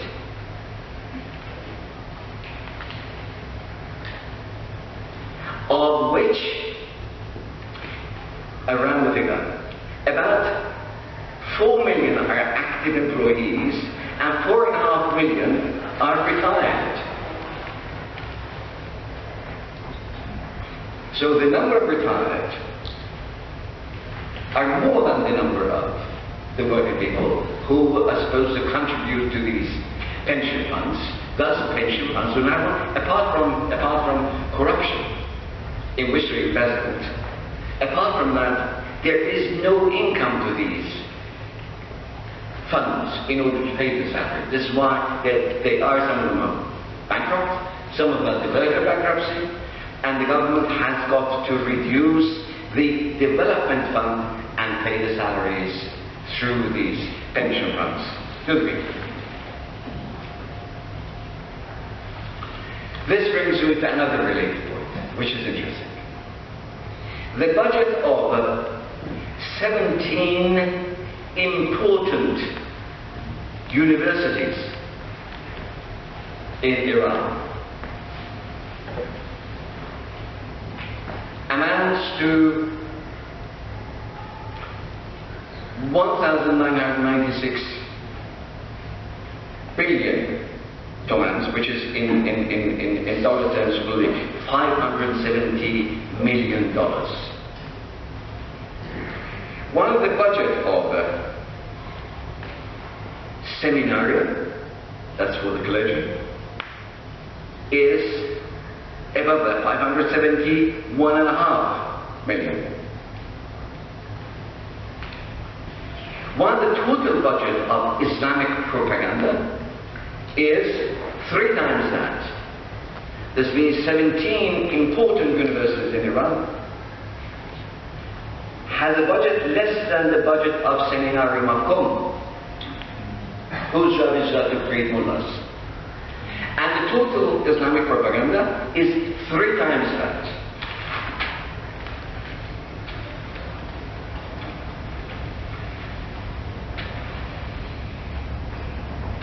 I'll give some examples of the most recent information, the statistics from the inland revenue of Iran, which was out about a few days ago, 11th of November.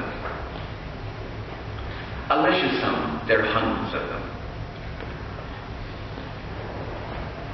The Foundation of Martyrs receives from this meager budget of the government $3.4 billion. They don't pay tax. They have lots of incomes. They receive share of the budget, they do not pay any tax. They don't even declare. The Committee of Helping the Poor has an income from the budget of $1.371 billion. They don't declare and pay tax. The Organization of Islamic Propaganda, which consists of 11 sub-organizations. They have a budget of 123 million. They do not declare. Their own dollars, figures in dollars. I'll skip some of these figures, come to the most important. The foundation of the deprived was set up.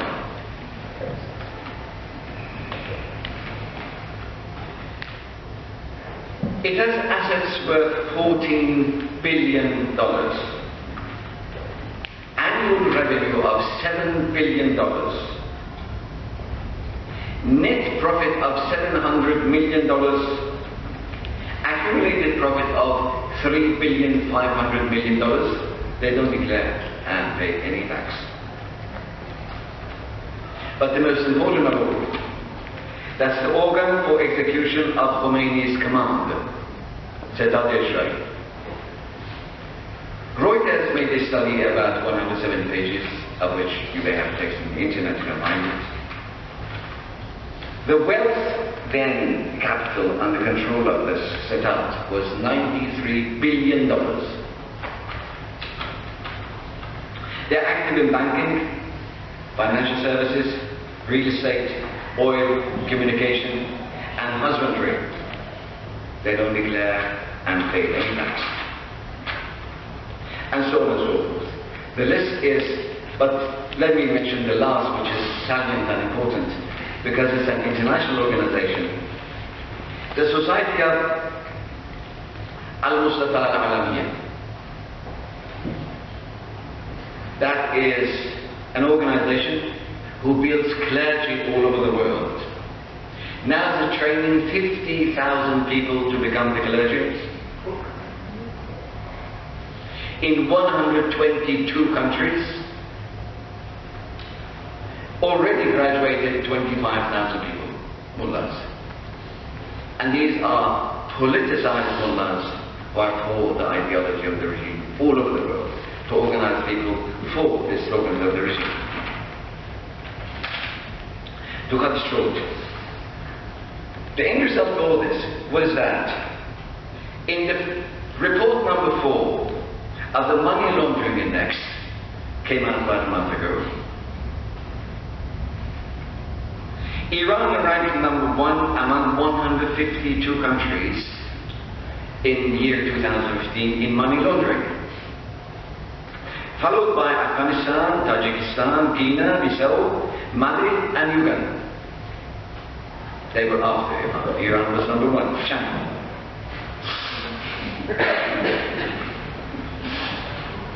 A study by Iranian banking experts showed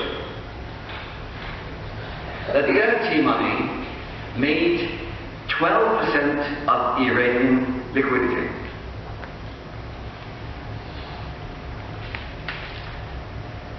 Which amounts to $56 billion amount of dirty money in the circulation in Iran.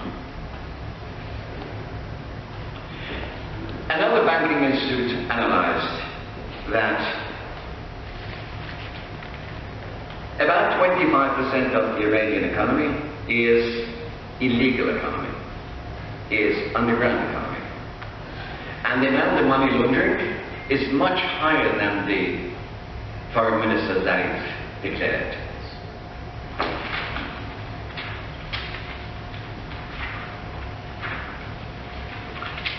I will just end with summing up commentary, and that is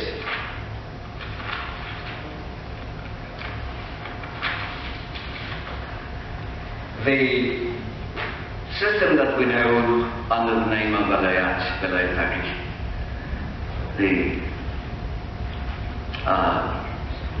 leadership of the custodian of the highest jurisprudence or whatever, is a system of corruption by design. It is a system of corruption by design. It negates the existence, formally, officially, in all these documents, it negates the existence of Iranian nation, but has a title to all Iranian endowments and resources. Again, by law, in all Iranian laws, they recognize Iranian minerals and gas and oil as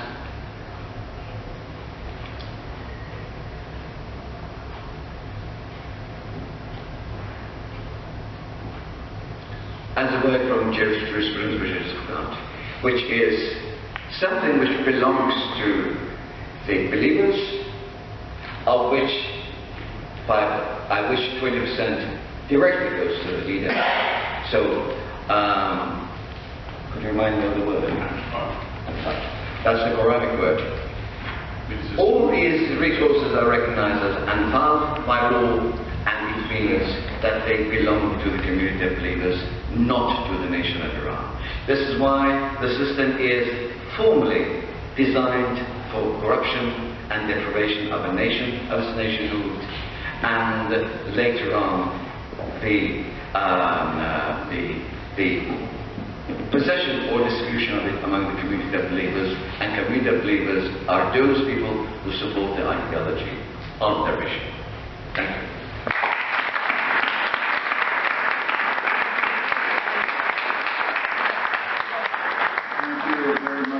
Mansoor, thank you for your economic take on the whole issue. I would also like to thank at this stage to three of my very good friends here, Laden Sheibani, Gida Sheibani, and Afshin Peyravi, who helped us here with this conference, staging this conference, starting it actually, and getting it to this stage. And of course, thanks to Mr. Taheri, who was the engine behind it actually, the engine behind the whole thing. Thank you again. So we are going to take about half an hour, 20 minutes to half an hour break. Please help yourself to tea, coffee, and Persian cupcakes that my mom has provided. I hope you like it. They're Yazdi cupcakes, not any ordinary Persian cupcakes, Yazdi cupcakes. So, and there are copies of the full paper here. I'll put it on the chair in the front. Please come and help yourself if you want a copy. And if you want a copy, they will be published and we will put it on the internet. But if you want a copy, here it is. If you want a copy by email, please let me know and I will send it to you. Thank you very much. Please help yourself to tea and coffee. Let me know if they want to have a discussion or not, or question and answer. But anyway, I will now start. People, we start off with a question, if I may. We will start with you, sir. Yes, Mr. Please introduce yourself so everybody will. Are we working? Yeah. The name is Ron Sidell. I'm an architect. And I have a particular relationship with Iran. I was there as a student in the 60s, as a newly qualified architect in the 70s, and with a practice until 79 in Tehran. I commuted from London to there, with my old friends from university, all Iranian, and as I speak now I have probably a dozen Iranian friends, London, Houston, France, Germany, people that I was brought up with. My first day at college as an architect, I stood next door to a man called Hamid Sabi, and he became a very close friend over the years, and that's my first invitation there. Driving a tax-free car, as it was then, a Vauxhall Wyvern from London, because we could take it into the country free, right across Europe, no roads in that time, just through rather some strange, rather wild country. And I got into a discussion after this, because I have a real, I'd hoped to get back to Iran one day. I haven't been back since 79. And I've left it. I had really good partners here, and they looked after the situation after I left. We just finished designing a university for Iraq, and I had all the drawings somewhere in my cupboard if anybody wants to build a university anywhere, all worked out with British educationists and Scottish educationists. So I have this fond, and I've been rather intimidated rather by being here and listening. I do participate in the sheer information I've received today. I find quite frightening. I do have a close affection with Italy, where I have a home with my partner, and I would say that the Iranians would give a very good lesson to the Italian government and to the mafia, what I know, because I think, you know, Italy, if you don't know corruption, if you don't know how they get by, I don't know how the people sort of stick it. My question to you is that I do take this interest, which I feel slightly intimidated by this recent the announcements in the last year, August I think, of the union of those five countries, the states around the Caspian. Now I have been around most of the Iranian section of Caspian in my life, before it changed, I assume.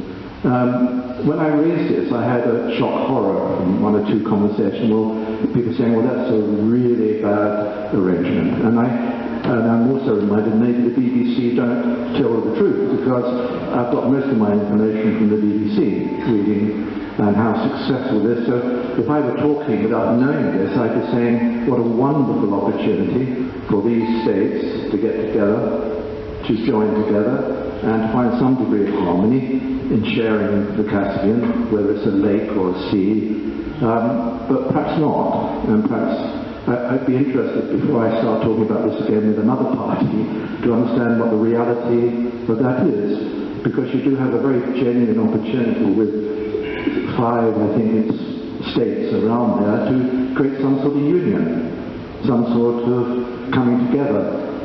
But from what I've been hearing a moment ago, that is less likely to happen, and it's not what you hear about. And rather, big introduction, small question. Thank you very much. Mr. Taheri, would you like to address that? Yes. Yes.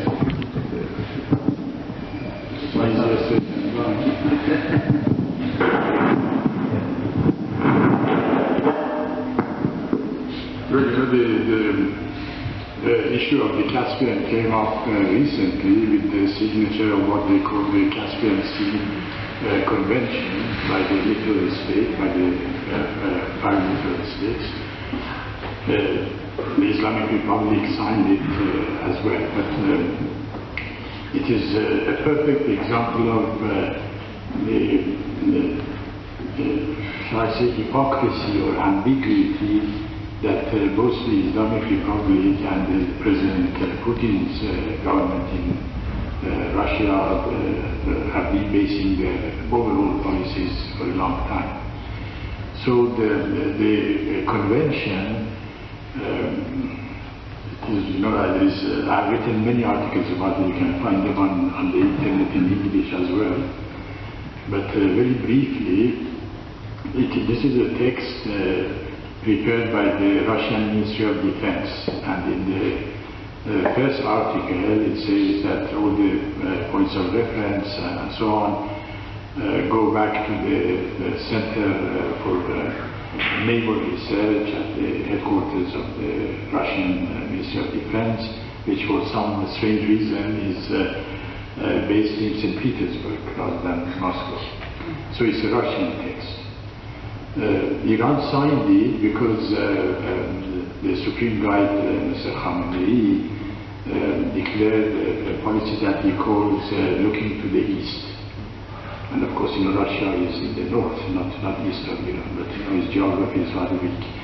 So anyway, to counterbalance the United States and to make sure that Russia will support the Iranian side in Syria, will use its veto in the United Nations if there is going to be any pressure on Iran and so on. So let's give the Russians something.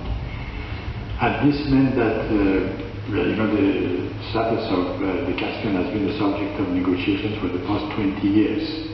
And Iran always refused the various options offered to them. One option was to divide Caspian into 5 segments, according to the different states.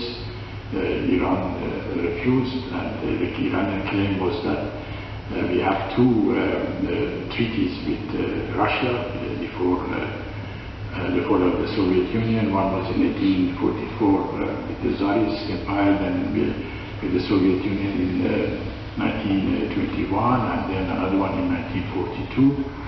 And according to these 3 treaties, especially the 2 that immediately concerned the Soviet Union as the previous Russian state, clearly state that Iran and the Soviet Union have joint ownership of, joint sovereignty over the Caspian Sea. And then, of course, there was a long discussion that sovereignty does not mean ownership. For example, I could have a house in Britain, but I'm the owner of the house, or the sovereign is Queen Elizabeth. But what does the sovereignty mean now that the Soviet Union has disappeared and you have successor states? Because all the successor states have difficulties with themselves, with each other. Kazakhstan with Russia, for example. So it takes years of negotiation until they agreed their own maritime limits.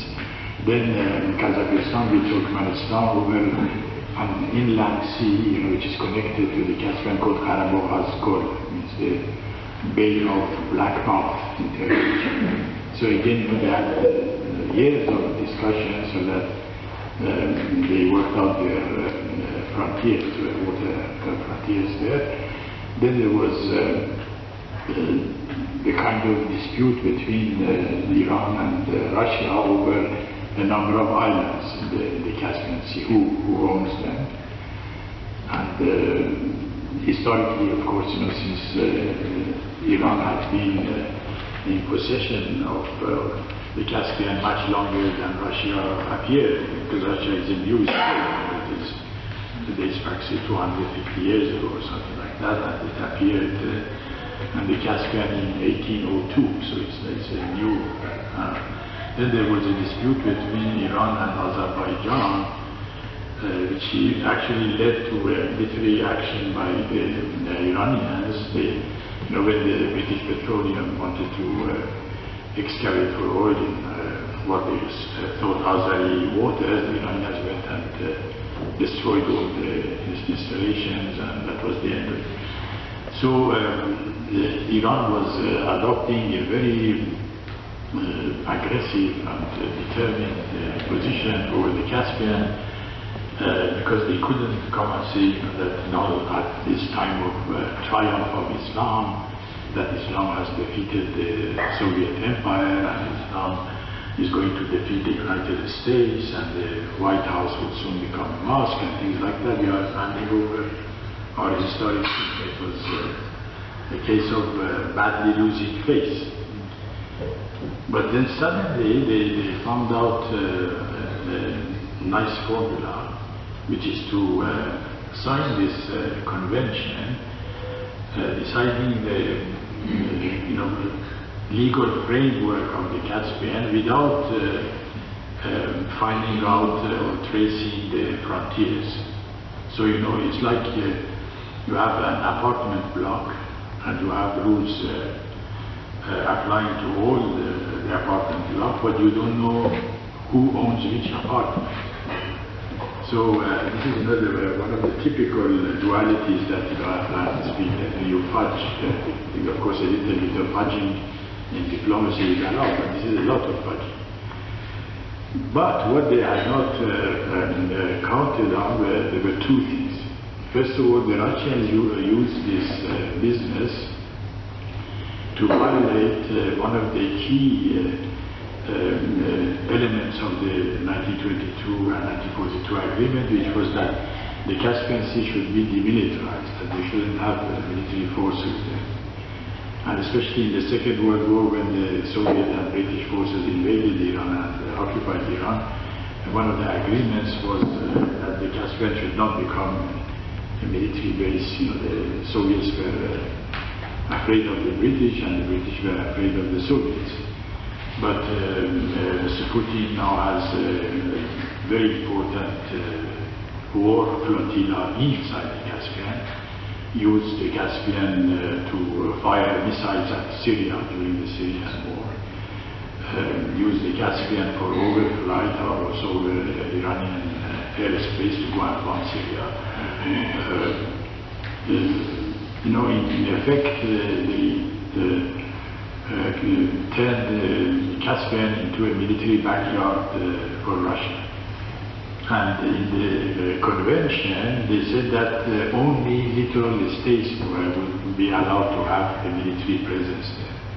And you know who are Iran doesn't have a navy there, nor does Azerbaijan or the port of Turkmenistan or Uzbekistan. They are not going to have war fleets there, and even if they have, they are not going to fight Mr. Putin's fleet. So this was again for the Russians. But the Iranians, being very clever, as you know, they decided their own strategy. The strategy was to sign the convention, but not approve it as an Iranian law. So you know the trick was very beautifully done. You know, they signed this thing. Then the foreign minister, Islamic foreign minister, went to the national parliament, or the Islamic parliament committee of foreign affairs and national security, said yes, this has happened, and so on. So the head of the security, the chairman of security, Mr. Falah Abdishe, who is a member of the Islamic parliament from Kermanshah, he said, okay, present it to us in the form of a law. Otherwise, you know, we cannot even discuss it. But before you do that, we have 12 questions. I think all of it was choreographed between you. And you answer these 12 questions, then we open a debate on it, then we will report to the full house, and so on. And Mr. Ali said, okay, so they gave him the 12 questions and he disappeared. And you know, the whole thing is on the back burner. The Russians keep saying, what happened? You know, come on. And the arbiter in all this is Kazakhstan, to decide who has complied and who hasn't complied. Now the poor Kazakhs, if they say Iran has not complied, the Iranians will threaten them with terrorism and propaganda and so on. If they say nothing about Iran, Mr. Putin is breathing down their neck. So they have created an impossible situation, which is, you know, in many, many other examples. This is just the latest. So for us who were against the convention, because you know, our argument, as you would see in the many articles I wrote, was that Iran is in a weak position as a nation state. It cannot defend its rights. We don't have to sign anything because nothing is happening, nothing is urgent, the house is not on fire.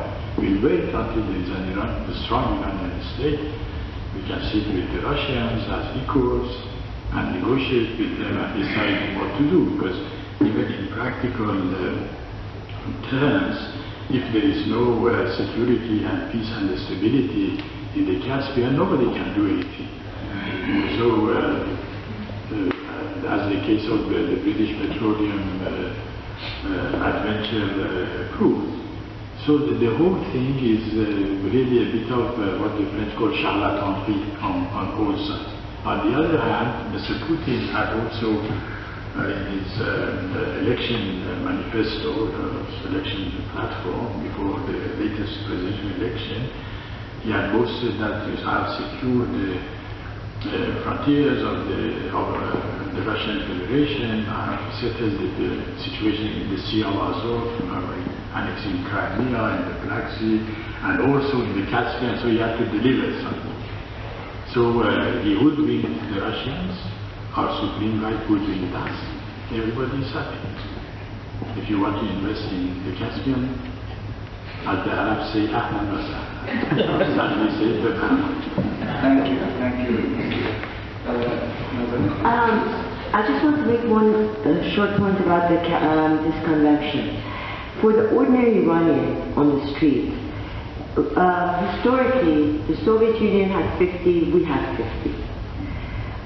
Soviet Union broke up, and all these new nation states have grown up. Why are you taking from our share and giving it? So why wasn't Soviet Union divided, Russia divided equally by, to its own former territories? But more than that, I think one of the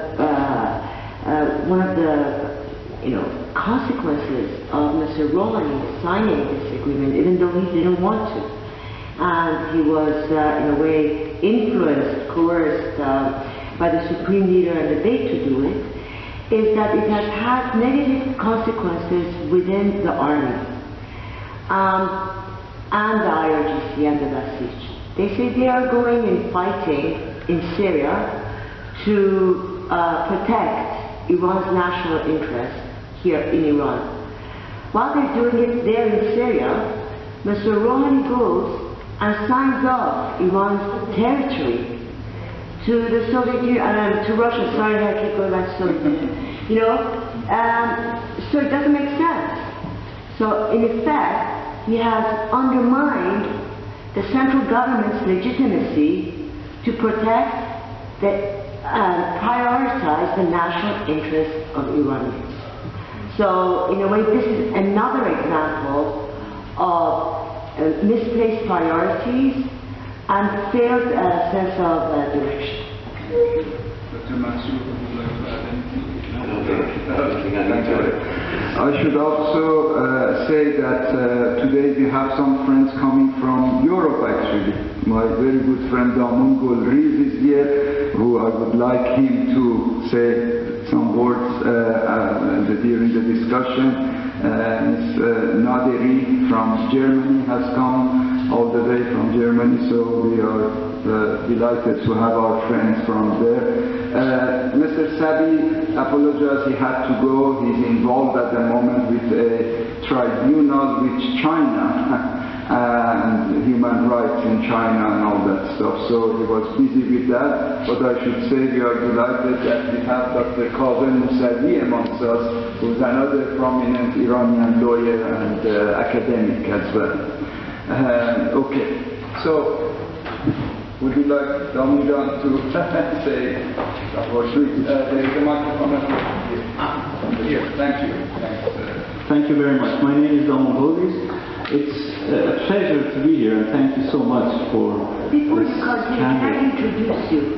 Damun is one of the founding members of Farashgah.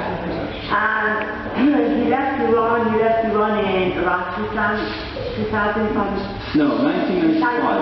1995. And so you've been very active, you've been as far as organizing, those who are interested in returning to Iran and instituting a new model of governance. Yeah, exactly. And that's basically my question to this distinguished panel. I was intrigued by the last paragraph of this executive summary, which says the goal is to revive an Iranian state for a Iranian nation. Achieving that goal requires a roadmap in which everybody is involved or should be a part of it. This Iran revival is actually the translation, the English translation to Farashgah, and our goal, our mission is to revive the Iranian greatness as we see in the past, before 1979. Of course, in the form of a liberal democracy, secularism limited by human rights and all the liberal democracy heritage. But I was wondering what this roadmap means, in your point of view. What should be done, and what can be done to revive an Iranian state for the Iranian nation? Thank you very much. I should add that Damun is an academic in The Hague and he's in international relations and politics, if I'm not wrong, in that area he works at. Thank you. Would you like to start? Mr. Taheri, you are Well, the Iranian state for an Iranian nation or دولت ایرانی برای ملت ایران The idea is to shift the emphasis from Islam and from Islamism to the Iranian enlightened patriotism. This is the basic issue. And to treat Iranian politics as a set of concrete problems that require concrete solutions, not mere slogans, which is very today. I give you a memory I had when I was a young reporter. I accompanied our then Prime Minister Obeda during one of his election campaigns. So we went to several cities, and he made speeches, that routine speeches that you see everything is okay, Iran is harmless, and so on. There was absolutely no reaction. Of course, the crowds had been brought in for busking, and they politely applauded and so on. We arrived in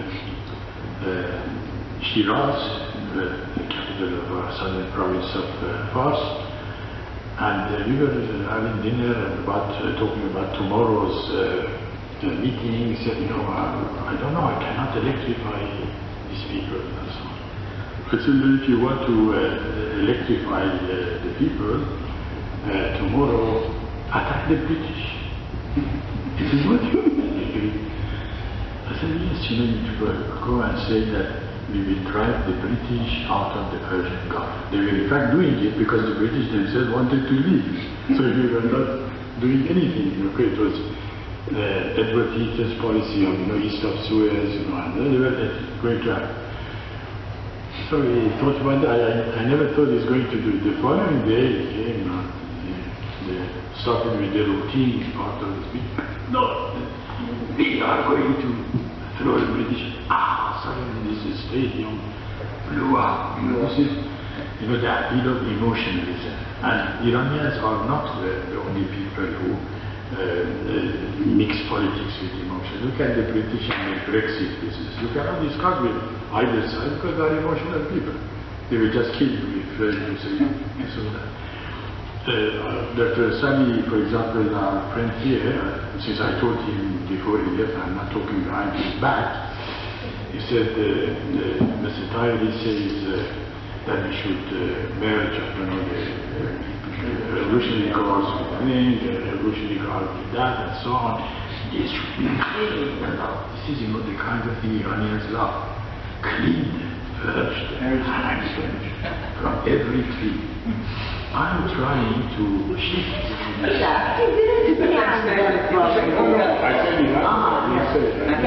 said he didn't like the word terror, Jack. He said, I know. This is why I said the Iranians. The first, I gave his quotation separately, that it's a firewall.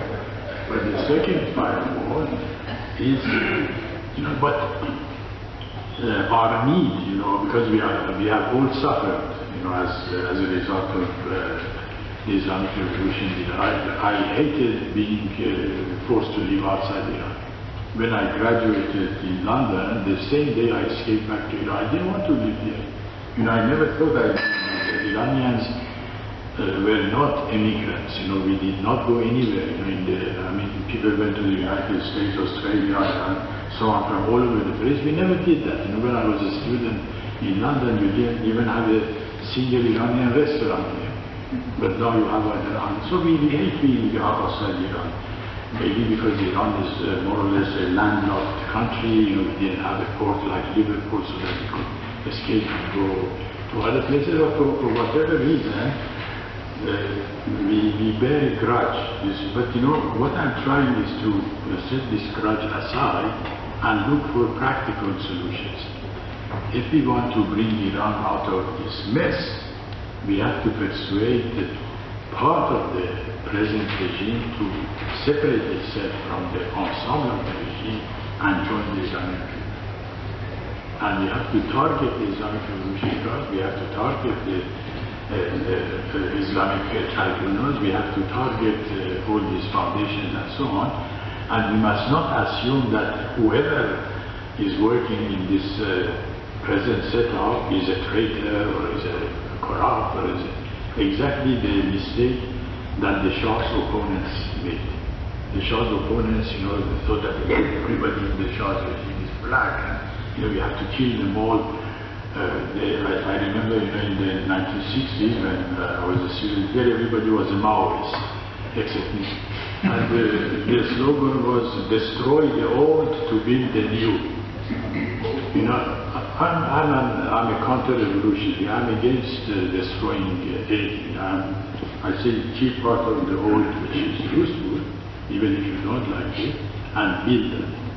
So what I'm trying to do is open a discussion about how to rebuild the Iranian state for all Iranians. As you notice now in this paper, you see I didn't use ideological words. I didn't talk about democracy or liberalism or human rights, things that you talked about. Because as soon as you put an adjective, you divide the people. For the time being, we want a minimum. We just want a nation state that behaves like a nation state. We want a bad nation state.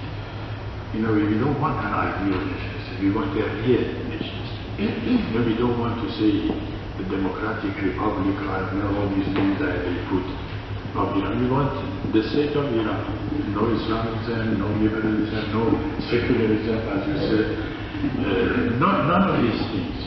The minimum. You are really in a very bad situation. Please realize that. Iran has been in this situation many times before. That the Iranian state had disappeared, it had to reappear. As Paul Valéry says, Iran is, the French poet says, Iran is like spring, and the underground river suddenly disappears, and then suddenly reappears somewhere else in a new form. But it's always, so what I'm saying is that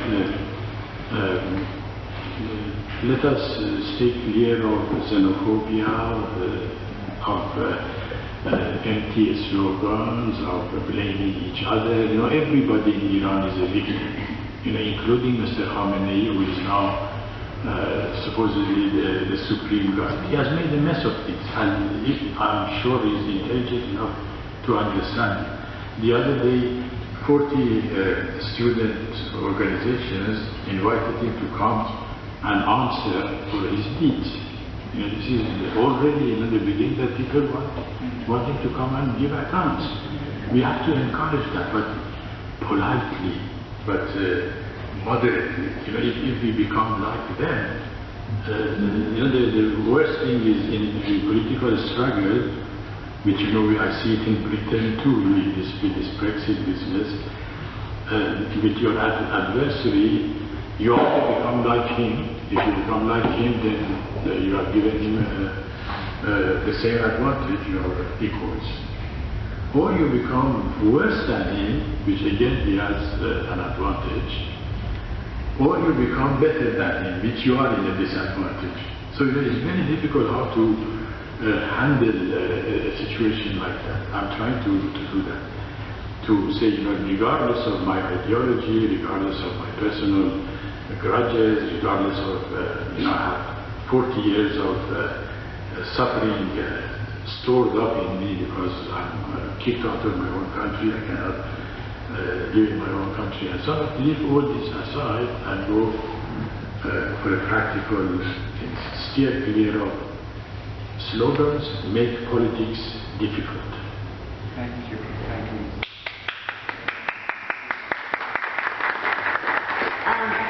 You asked about next steps. We have to define at what stage. At this stage, we're in a period of transition. And I think what you guys are doing is very good. There are different other groups that have also emerged. Definitely, the streets in Iran are making their voices known to people. And their slogans haven't, interestingly, been against America, against sanctions, nothing. They have remained throughout constant.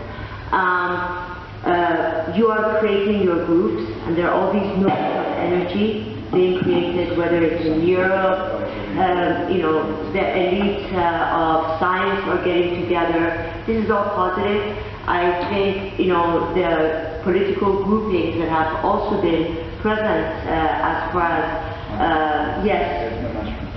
Yes, you have been also adapting, your messages to extending your outreach to other groups, which is very good. I think all of you together from outside, inside, you will find, you will be able, revolutions have a life of their own. And once they start, change has a life of its own. And I think the more energy you put into it, it will emerge evolutionary-wise, but within until the period when there is transfer of power. So you need to have an alternative for the old model to transfer to the new model. But certainly the vision is there, and the vision has been created by the lights of our community within the civil society, for example, human rights field, legal fields. Hamid Sabi is here, he can speak better. But they've done pioneering work as far as human rights, truth and reconciliation. They've done it, so it is already there. The vision is already there, and you are putting your energy together. Now, for the day after, then there's other things that you need. Certainly, I agree with Mr. Taheri. You don't want to go down the Iraq model. Certainly, the de-Baathification that was supported by the Islamic Republic, that was actually demanded, allowed sectarian warfare. Small groups, and creation of power vacuum in Iraq. Definitely, I think Iran should, avoid that. Yes. Mr. Mansoor, please. Well, to begin with, I would like to ask emphatically everybody to read the paper, which is important. I agree with Mr. Taheri on his main message that we've got to engage with the real forces in the arena, the political arena of Iran. So we don't be abstract and just want change of pure democracy. We've got to work with the forces on the field. But this but is, from my point of view, important. In case we are complacent about one point, in case we nurture the illusion that the people who've been poisoned by Islamic ideology can be your friends to work for a better Iran, this is a fatal mistake. I think that's totally dangerous. The so-called reform seekers, I find them poisonous. They have not so far defined what they want to reform, how they want to reform, from A to B, what change they want to bring about. And indeed, they don't want to bring about any change. They want to preserve the system and enjoy the privileges. Look at the best of them, the most honest of them, their leaders, the ex-president, Mr. Khatami. Look at his privileges. He's got schools with billions of tumans of incomes every year. Under a system, he will not be any better, any more than in notary publics. A notary with an ordinary income. Now he's a billionaire. Do we think that he would support people when it comes to those privileges? Living in a castle? He certainly would not. So, if we fall into this pitfall that forces within Iran, especially with the point I mentioned about the epistemological corruption, once I talk about the billions of dollars of propaganda, Islamic propaganda, this is brainwashing of people. Brainwashing the people, ordinary people. Do we think that the process is reversible? That we can reverse the situation? Of course, Mr. Taheri is explicit on this, that he's not talking about reversal. But we may fall into that pitfall that the situation can be reversed. Once we're talking about the nation state, and we're talking about the revolutionary foundations and institutions, what do we mean by nation state? Do we mean Mr. Rouhani and his government? Do we mean these 8.5 million salary people? They're all one by one filtered by the Islamic institutions, brainwashed, poisoned. Many of them, of course, are hypocrites, but there are people among them who have been poisoned and corrupted. So I don't think we can rely on them. So, do I see Mr. Taheri's thesis inapplicable? No. I think it's got a very strong message. But there's a condition. The condition that we can do that is that a bastion of modern, enlightened, so-called seeking changes in Iran is dangerous. Any involvement of those people with the corrupt ideology, with the very corruption of the epistems, of the very basic concepts in their minds, you cannot work with them. The very moment they start talking about things, you feel that no, this person has been really destroyed. So 40 years of Islamic rule is not for nothing. It has had a very strong effect. Countryside, urban life, people, normal people, corruption. Corruption is endemic in all the system. But aren't the people as well corrupt? A great many people are corrupt. They admire corruption, they were used to corruption. You give any news of corruption, they will take it for granted. Billions of dollars stolen. People don't care. They're normal because they have lost sensitivity. So this means that we are not dealing with a normal phenomenon. And we cannot be complacent about bringing about a change and reversal. We need organized groups of enlightened, modern Iranians, without the force of which no change is possible. The number of clergymen has increased to 400,000 people. They are present in every village. They are now building the house of the clergyman in every village, spending about $1 billion in each of them. This means that they are trying to implant their control on every spot of the land. So it's not easy. What I'm warning about is complacency, which might wrongly emanate from Mr. Taheri's thesis. I don't believe in reversal. He doesn't believe in reversal. But I don't believe that helping the change in Iran with the forces in place is workable. Without a very strong bastion of modern, I'm repeating myself, bastion of modern thinking Iranians, who's going to organize, of course, international help, the change is not going to come. If I may, I think I would love to stick to my idealism and utopia, because at least you have to have it. You're not going to reach it, but you should strive for it.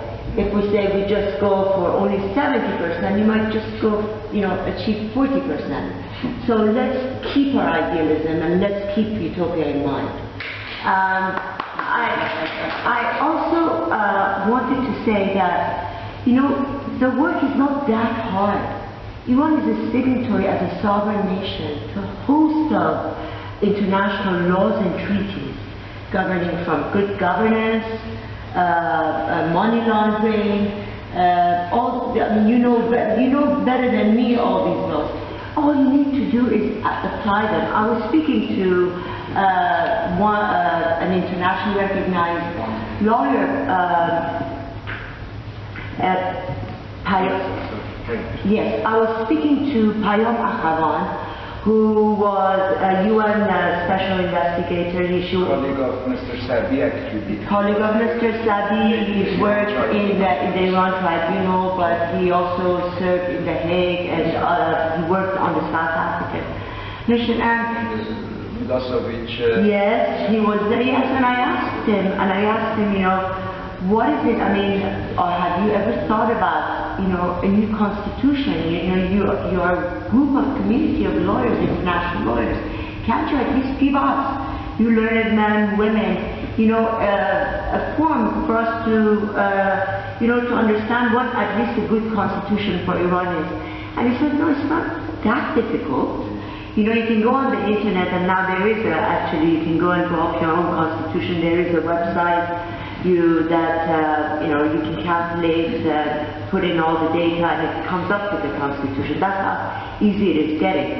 But he said most of the constitution, as far as individual rights, political rights, labor laws, whatever, it's already there. We've already signed it. So as long as we stick to good governance and in legal parameters that is within the context of the international rules and standards of behavior, we won't make that mistake. And I remain hopeful. So we cannot make the same mistake that the revolutionaries did, and I think we should stick to the advice of Saadi.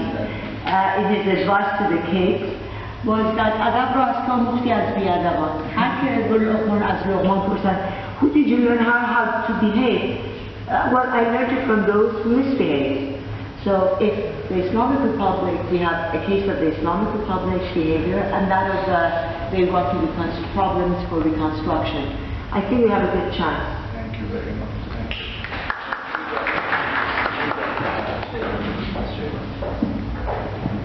Thank you very much for the panel. It was very interesting, especially, well, Nazenin talking about the people actually in Iran, which are the most important people uprising, was very good, and also Dr.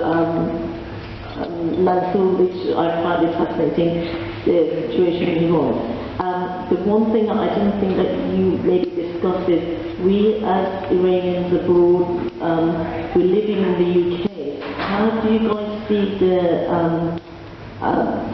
situation with in fact, when you've got two big, very famous media people amongst us, how do you see the role of the British media with the situation in Iran? I was speaking to the British friend who was here, and do you not feel that in 1978, the revolution that happened was actually promoted through the BBC? They actually told people how to make cocktail Molotov and things like that. They've done it in Syria, they've done it in other places. In the last year, Iranian people have been, women have been tortured, and there's nothing in the British media. We went to the Foreign Office, talked to them, and even Neil Crompton was laughing, saying, oh no, actually, I don't think there is, we didn't know that the BBC was biased against the regime. How do you see that? How are we going to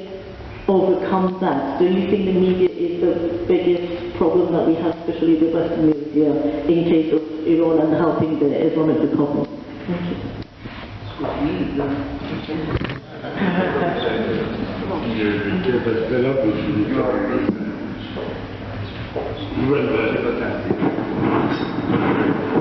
My short answer is that I have enough problem with Iran not to tackle the problems of the British media. And in any case, the media in Western democracies always suffered from a dose of what I call self-loathing. For example, if you read this coverage of the Chinese Revolution under Mao Zedong by American journalist Edward Snow, for example, was a close friend of Mao Zedong, who admired Mao, who admired the Chinese Revolution.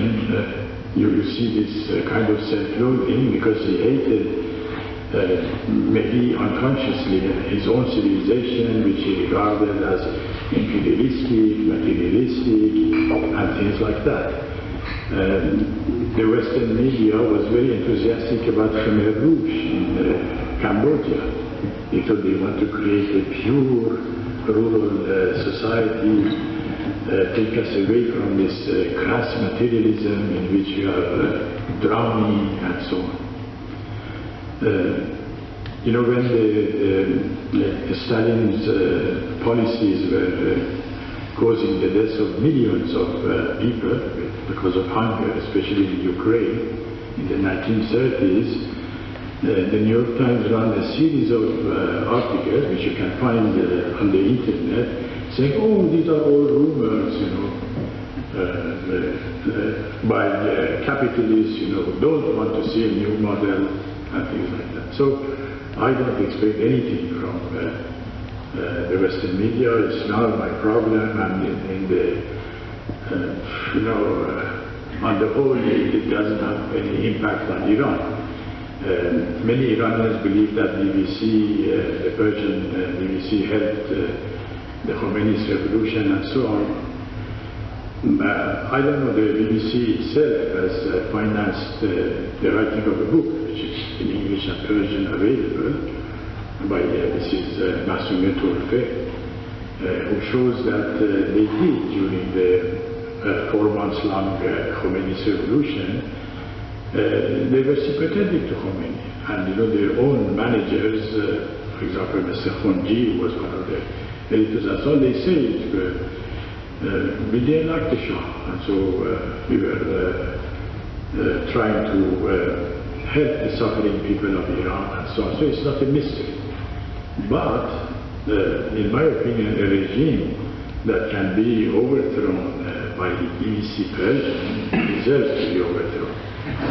So this is not really an important issue at all. But let me make a couple of comments. First of all, I would love you to stay utopian and idealist as long as you like, but with utopians and idealists, we cannot solve Iran's problem. You can contribute, but you cannot solve Iran's problem. Yes, you know, you need a delicate surgery that does not kill the patient, and you cannot just, you know, put a piece of Tchaikovsky's Swan Lake and do the surgery because you want to be romantic. Yes, okay. Yes,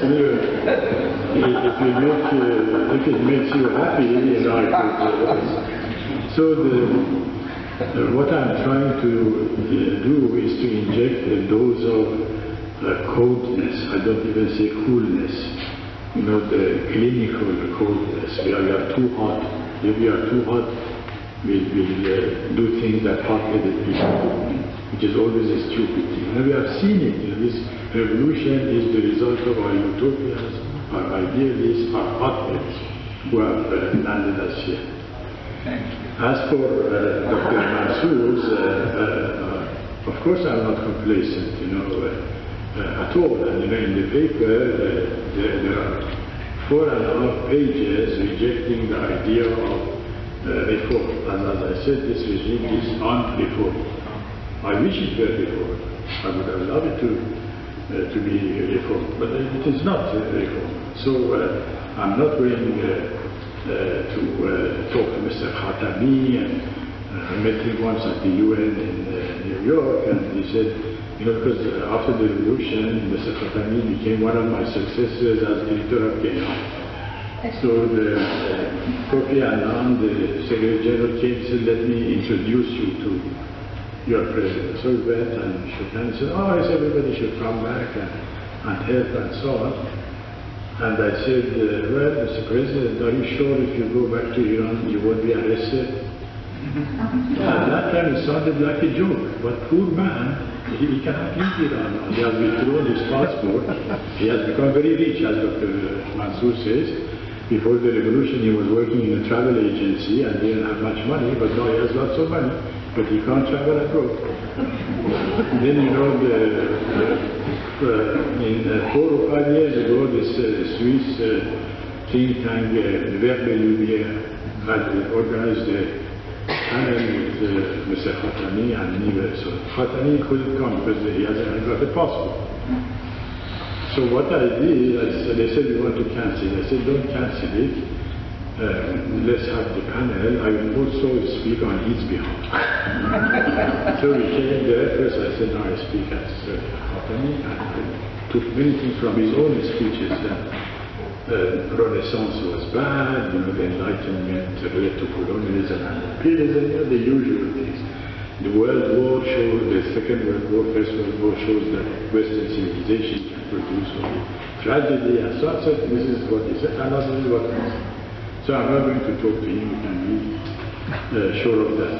But what I'm saying is that if you closely follow Iran, I see interesting things. The first interesting thing is that the Iranian society has liberated itself from many cultural ills it had. Islam is in the decline, and again you may attack me, and I don't like this rapid decline either, because it's part of our culture, it should have its own place, we leave it aside, and so on. But there is such a reaction because of the emotional thing against the Islam and religion as a whole that it needs to be looked at. The second thing about the clergy, the number of clergy has doubled since the revolution, but the Iranian population has also doubled. And don't forget that the largest number of political prisoners in Iran today are precisely the clergy. Which doesn't mean that all of them are with this regime. I receive, as I have told you, letters, handwritten letters from Grand Ayatollahs saying these people are destroying our religion, these people in power, we are fed up with them, but we cannot come out and speak because when we be like them, they become political. So, you cannot say across on all the clergy, if we can persuade a section of them to be separated from the regime, we should do it. The same with, the 5 million people who work in the public sector. We cannot say all of them are traitors and corrupt and so on. So what are we going to do? We'll be like Cameroons, let's kill all of them. We cannot say that. I read Iran's literary productions. 2 years ago I gave a talk in the Iran Association here, Mr. Hassan is about 200 novels I have read since the revolution. And I can assure you that most of these are anti-Islamic, or at least secular, as you back it. So the literary and cultural production has broken with this regime. The Iranian films are not Islamic films. The Iranian plays, we were talking with that lady the other night, in the director of the theaters. There is no Islamic theater. Under the Shah we had, this is the problem. We don't have Islamic poets. Every year, Mr. Khamenei, who claims to be a poet himself, I've translated one of his poems. You can read it on the internet about the wine and things like that. He invites the poets and distributes prizes. Every year I read the poems of those who are, all of them are anti-Islamic. Which means, the Iranian cultural, literary side, it is human nature. We saw the same thing in the Soviet Union, who after the death of Maxim Gorky, who was, the guru, or I don't know, the idol of Bolshevism, all the other major writers up to Solzhenitsyn, they are all anti-Soviet. It is human nature, to be against the established order, against the status quo.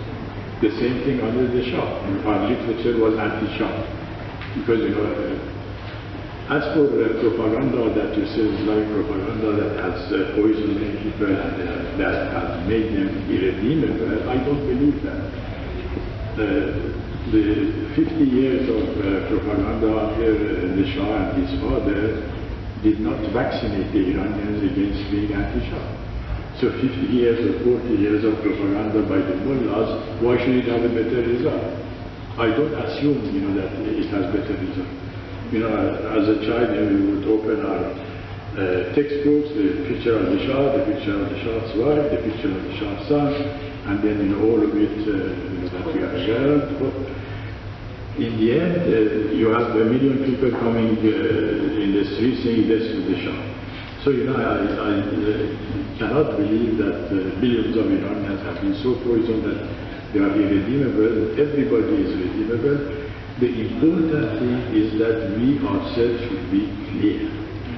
When I say, for example, if Iran is going to become a nation state, therefore all the para-etatic or non-state organizations should be abolished and merged into the state institution. You agree with it, please come. You don't agree with it, go and do your own campaign. So we put tests for with whom we work. We put tests, concrete, tangible, touchable tests, not your vague sloganeering like that. The idea is, to restore to Iran the discipline of statehood, which has always saved us. Shah Ismail did that when the Safavids came into being, Iran had ceased to exist. Now the Shah did it, Reza Shah, the great, did it. Each time, none of them came to speak of a utopia and so on. Said we need an army, we need judiciary, we need an economy, we need security and concrete things. Thank you. Nazenin has to go. Continue. We still have the room. Thank you very much. So we would like to thank Nazenin for coming. What did I say? No. All the ladies. No, they have a pressing engagement that they have to go, so we will continue. Dr. Musabi wanted to please give microphone to thank you. My name is Caspian Sea. I used to run the public interest law program by human rights at Oxford University until I became a judge at the International Court for Arbitration. So that's what I do now. I'm sorry I'm late. My train was late because of that, Mr. Taheri, and so it looks like it. My apologies. I suppose the burning question is Plan B. What do we do? The young man over there asked that question and left. I'm sorry he left, and he was one of the people that seemed to be very concerned about this. Has he left? He's outside on the corner. It's a burning question that for the last 40 years we've been trying to answer what to do. In the early days we had a lot of hopes that the military would move. There was no military left. Then there was hopes that, I remember Amir Taheri and I are old enough to remember General Palizban and all the hopes that were around him, and that turned out to be, and then there were a lot of hopes around the Kurdish uprising, and there was a lot of hopes around the Mujahideen that we may or may not have shared their goals and aspirations, but nonetheless the military solution. And then there was the Noger attempt at the late, and to me the sorely lamented Dr. Bakhtiar, who attempted but failed. And since then I suppose the opposition has been marking time. To some extent the efforts of Hamid Taheri and others that made certain that the public opinion in the West at least is aware to some extent of the nature of the Iranian regime. To some extent also helped by the activities of the Iranian regime, by the assassinations and the murders and the public hangings and the egregious violations of human rights on a daily basis. We know all that. But nevertheless, it saddens me to say, as a lawyer, I see in the English courts that when you bring a judgment from the Russian courts, the judges laugh at you and they say you can't seriously expect us to accept that this is a judgment that you want to enforce. Not so with the Iranian courts. What does that say? One of the most powerful instruments. Is he back? Yeah. I'm addressing my point directly to your question. What did we do? I'm sorry. One of the instruments, one of the most effective instruments available in a liberal democracy is the law. The law is a very powerful instrument.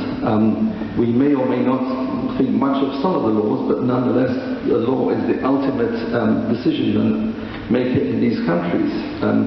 In the United States, the Supreme Court denies Richard Nixon his application and then eventually is removed.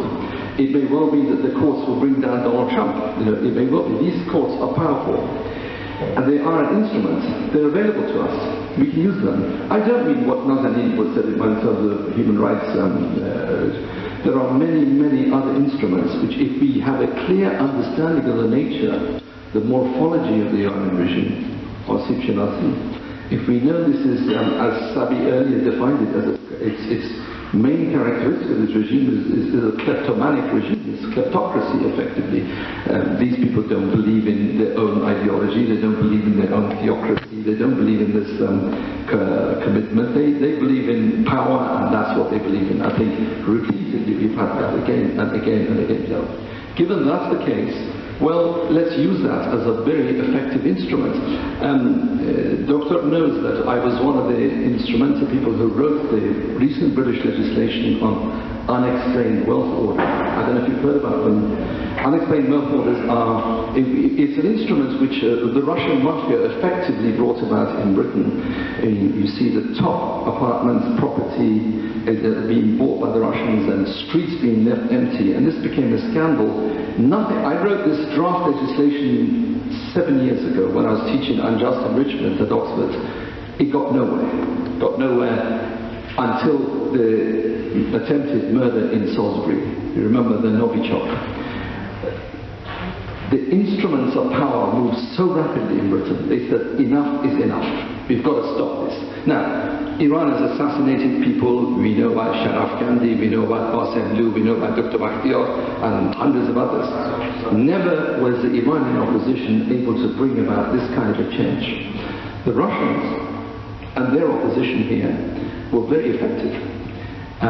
The law changed, so the very first unexplained wealth order application was made about a month ago against this Azerbaijani lady who was buying £16,000 worth of stuff at Harrods every day. I profoundly believe as a lawyer, this is an instrument we in the Iranian opposition can use.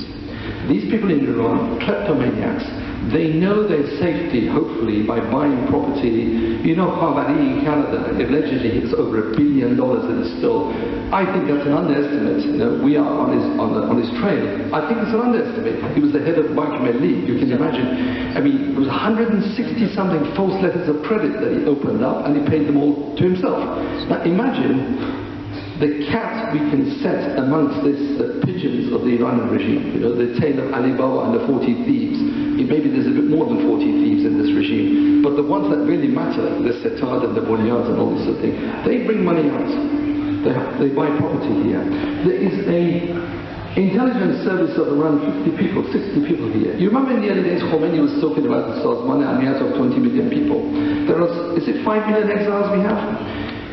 Each and every one of us must be aware of one Iranian who's come and bought 5, 6, 8, 9 properties here under a false name. Under the present legislation in the UK, unexplained wealth orders, it is enough if several of us have a serious suspicion that what this property that we were talking about the other day, Ghalibaf, it is seriously alleged that Ghalibaf has got a portfolio of properties in Hampstead. Now, I have no doubt, watching the examples of today Prince Salman and his problems in Argentina, General Pinochet in London in 1998, I have no doubt about the power of the law in disrupting regimes of this nature. Were we to freeze the assets of 5 of these people in Switzerland, in France, in Britain, in Canada, were we to demonstrate that this was stolen wealth, I believe the impact of that would set these people amongst each other, against each other. And you can always make a deal with them. Mr. Ghalibaf, give me information to the value of, at least the value of about the seas, and I'll make a deal with you. Again and again, going back to 1998, I was one of the people who was very much involved in the arrest of General Pinochet here. I never in my wildest imagination thought that that single arrest would bring the regime down. It completely destroyed the Pinochet settlement. The Pinochet settlement was he moved himself, senator for life, immunity, and all the rest of it. You saw what happened. Salman is supposed to be going to Argentina on Friday for the G20. My late, noble, beloved friend Alberto Nisman, who was murdered the night before he was about to, you remember, Amir, it was the night before he was about to give his report to Congress. Yeah. Alberto was a good friend of mine. He was murdered the night before. Why? The Iranian agents got to him because he was about to expose the very fact that Kirchner was cutting deals over the Amir assassination in 1994. That's how scared they are of the law. The law does work. It may well be, if the prosecution service in Argentina moves today or tomorrow against Salman, and he cannot travel, it may well be that he will be removed. That should tell us Iranians about the power of the law. We can use it. We are privileged to live in these liberal democracies. So as a practical solution to the question that was asked earlier, what do we do? Let's use the law. Let's start. What do we know about these people? Each of us knows, we know them. Hang around Harrods and you see them. There's one of my friends they tried to extradite from Italy, you know, Metir Khosravi, remember they tried to. He used to make his day by going around Harrods with his iPhone and just filming these Iranians. And they identified the Huzur. And they identified the daughter of the commander of the Revolutionary Guards. Unfortunately, we moved a bit late. She moved her assets out very quickly. I profoundly believe we do have the tools to disrupt the unity, and if there's one lesson in the history of regimes of this nature, is when the unity of the establishment is broken. That's the time when these regimes collapse. As long as they have the will to stay in power, they will stay in power. You know, nothing but an external force would have removed Saddam Hussein. No question about that. He was willing to murder another million people without. And after Anfal, he proved nothing would stop his regime. I have no doubt the Islamic regime will be willing to do that. How do we stop it? By creating divisions amongst its leadership. How do we do that? By setting them against one another. How do we do that? Well, by exposing their wealth, grabbing them, and giving them a chance. I want to urge you to think about this as a possibility. We do live in liberal democracies, and these instruments do exist. They are effective. Let's use them. Thank you very much.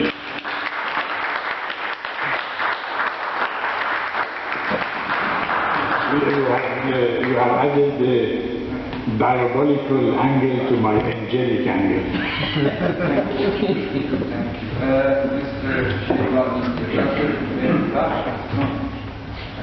Thank you. سوال ندارم. کامنت کوچیک You translate for me. You can say it in English or I have no comment. But I have some comment. No question.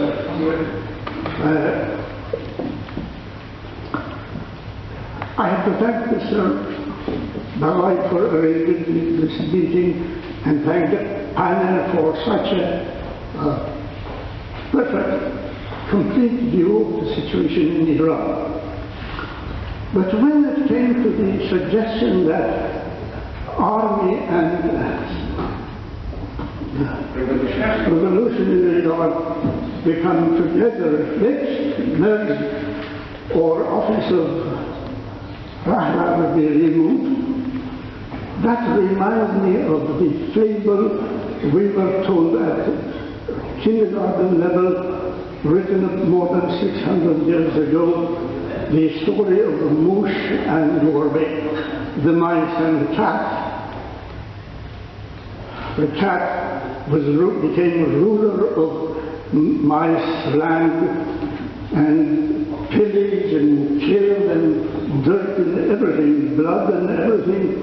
Groups of mice gathered around each other what to do. And they thought the last result they find was to hang a bell at the head of the cat, so when he comes around, the voice of bell alarms the cat and they run away. The answered question was that who and how is going to tie the belt around the neck of the cat. And we are left with this, how to get rid of this. We are left in Iran with, when I look at our problems, I see two types of problems, domestic and foreign. As far as domestic problems are concerned, we are faced with an ideology of terror of thought and belief.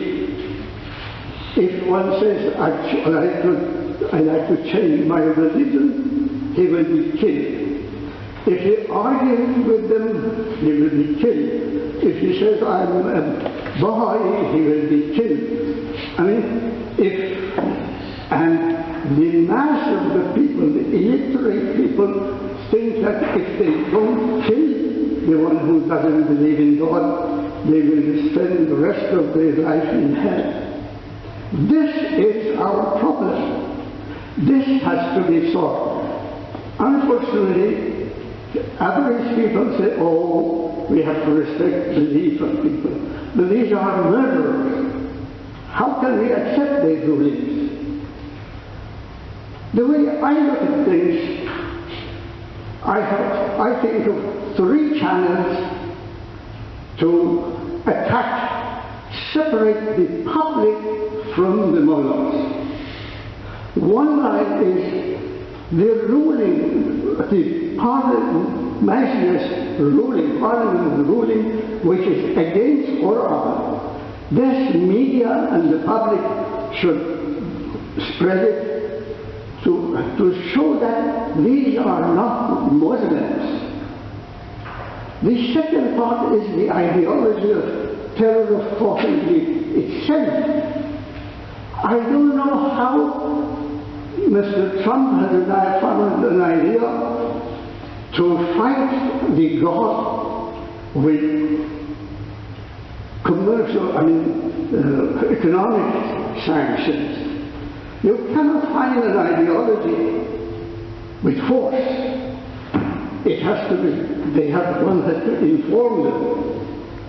Had they spread 20 million Islam holy book to people to learn what is in Islam, that would have solved their problem. They don't have to spend billions of dollars giving armaments to the educated people in England, in France, in Sweden, in Norway, in the rest of the country, and have to take a gun and spread Islamic democracy in the other countries. I come later on to this problem, but our own problem is clearing about the culture of terror of thought and belief. Another line of attack at them will be what I suggested at the using of Iranian literature against them. Iranian literature, I have explained, and I wrote in the book, the secret language they created, the Baghaei language they created, in what they say in language, the same words have been used with different meanings, which they analyze Islam holy book. How could Iranian believe, Iranian which 25 centuries ago, Shah was asking the God, save us from the lie. After 1,000 years later, someone comes and pretends that I am talking from the God, I'm explaining God's inspiration to you, and he begins most of his chapters in teaching lies. Chapters of Islam start with Alif Lam Mim, Yasin, Alif Lam Mim Sad, this kind of thing. And he explains these are secrets which only Allah knows. But everyone, every scientist, every knowledgeable man should say, this is, I know this, and this is correct. Beginning with allow as a behavior, hair as a religion, and they have explained everything. Once we explain, this is the only way, based on our old literature, we could separate the public from the mullahs.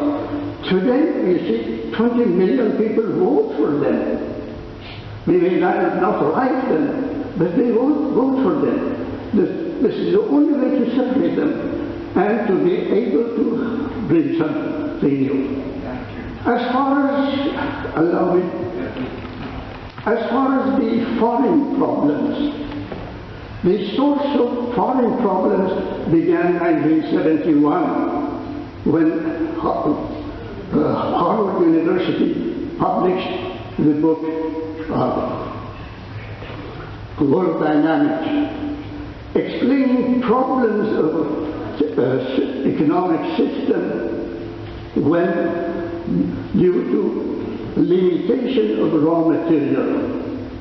Next year, MIT suggested to Club of Rome that to postpone our problem, we have to stop the world economic development. This was the source that they began using fanaticism of religion, the clash between civilization. Iranian, the public, the people who live in Iran now, they have heard a lot about human rights and democracy. But what they have heard these days, in the Middle East, the last 40 years, millions killed, many more millions has lost their home, desperate in camps around the world. The West has lost its integrity, moral integrity in Iran. So when again, United States comes and talks of religion or change of government, they are worried. They can't, I mean, if there was a moral action, had they accepted their moral stand, they would have accepted. Now no one does that. So this new situation, superpower cannot fight each other. What is all this Cold War about? To have them start to lose the resources of the third world. This is the sort, we cannot do anything about it. Once they want to wipe Iran, they can wipe it. But if you have an integrity, we have to see what is our domestic problem, what is our foreign problem. In addition to the religious problem, our economists are mixed up into political economy. Mullahs doesn't know economy at all, but most of our economists are mixed up in political economy. They are easily misled. These will take a long time to solve. Thank you very much. Thank you. Thank you. And I'd like to say anything. Anybody else, please? Yes, Mr. Yusuf. I normally don't talk in this sort of situation, you're the expert here, but I heard a lot of definition from Baghaei-Yazdi about Kayhan. I think we are making a big mistake of using the meaning of the word. First, starting from definition of human, not Muslim, not Christian, not non-believer, just human. And then if you take that human into the whole complex of the freedom And then you will come to the true meaning of the freedom. Freedom of that human, not human American or British or whatever. And then building up on this thing and coming up to the use of the freedom of the respect of the religion, then again another big mistake you're making in the domain of the human. We are not assuming everybody are Muslim or everybody are Christian, everybody are so to respect them. And then respect of what? The religion in Islam. They are killing everybody and you are respecting of that killing. That is totally wrong. We are basing everything on a wrong word, wrong meaning, wrong application, wrong implementation of everything. We need to change all these things from the basis. In the law, we have to have the right word for freedom, right word for economy, right for the human, and then coming up and then come up with some solution. I don't want to say anything else. This is the sort of thing you have to bear in your mind. First, change yourself. Accept that meaning in yourself. And then when you accept it, implement that from yourself and then to the society and community. Thank you. By the way, just before you say, Mr. Zabeti, Colonel Zabeti has given me a question, which it is in Farsi, but I translated. He said, how can we get the businesses and the workers, sort of syndicates and things inside Iran, mobilize them? How can we mobilize them to join the big masses of workers at the moment who are on the streets? And how can we help them actually, even in terms of financial help within Iran and outside Iran? And how can we get the overseas media and also syndicates, workers syndicates outside Iran to help them, to support them and to have solidarity with Iranian workers? How can we do those? Well, you know, the part of it is being done naturally. For example, the recent strikes by Iranian workers at the Haftar sugar plantation, the truck drivers strike, the Ahvaz steel strike, the textile workers in Saudi, they found echoes outside as well. For the first time, major United States trade unions, AFL, CIO, and others, and in Britain, the TUC, and the Transport and General Workers, so on, they issued statements in support of these strikes. So they are beginning to notice. And the reason is that these are truly popular strikes, and they are not partisan political. They are really concerned with the lives of the people who go on strike. As for supporting them, there has been already, especially in the United States, some schemes for crowdfunding for the defense of those who have been arrested, especially the teachers' union in the United States has done a number of things in that field, and also to support the families of striking workers. The next stage would be to connect these strikes together in 2 or 3 clear demands, clear and verifiable demands, which is the political stage, which I think will happen. Many groups are working on it. For the first time last week, I saw in the official media a fear that expressed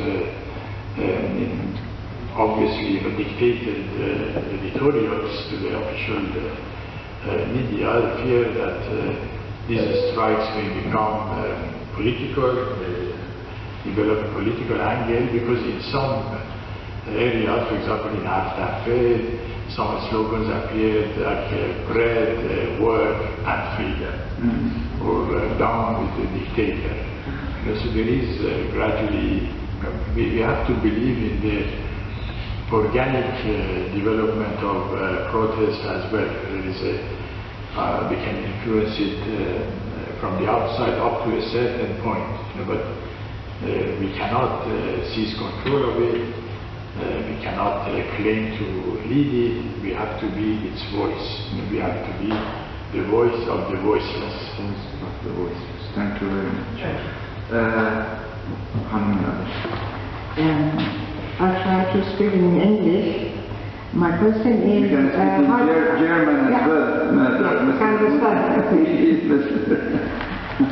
My question is, to get the solution B, do you think that the European Union can help the Iranian, or do you think is the behavior of US now with the economic sanctions can help more to change or to go to the solution B?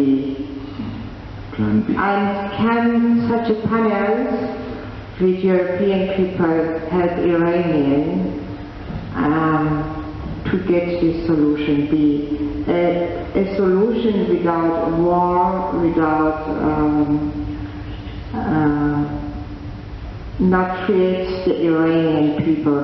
Hardship to Iran. Hardship. Okay? Thank you very much. Please. Well, the trouble is that the European Union really doesn't have a policy on Iran.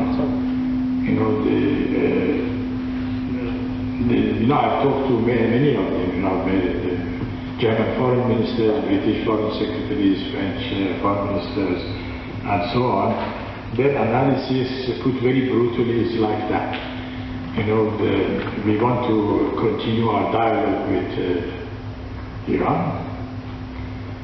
And when we have to hear what they have to say, if Iran becomes too nasty and too out of control, the Americans will deal with it. So we are okay. If, on the other hand, things cool down and the US is out of the picture for a while, and Iran is an attractive market, of course, it's the biggest market in the world now outside the global economy, we'll be there. This is why they sign all these meaningless contracts, $1 billion here, $5 billion there, and so on. So it is a hypocritical policy. And under the three successive diplomats, if you could call them, in charge of the European foreign policy, we have had three different attitudes. Javier Solana was foreign policy spokesman. He has sympathy for Iran. I've talked to him several times because it is well, Iran is third world, it has suffered at the hands of the British imperialism, American imperialism, and so on, and we have to sort of accommodate them, apologize for our mistakes before, which is in fact an insult to us, to Iranians, because for example, he was telling me of how the British colonized Iran. And I reminded him that the British never colonized Iran, and when the British Petroleum or Anglo-Iranian was working in Iran, there were just about 200 Brits in Iran in a small corner of the country in Khuzestan, not even in 1% of the territory. And to claim that, Britain was colonizing Iran like India and so on, is just nonsense. But, he's Spanish, he has quarrels with the Brits over Gibraltar, over the Armada, and whatever, the background. He had sympathy for Iran. Then we had Chris Patton, who had been the chairman of the Conservative Party for a while and governor of Hong Kong before going there.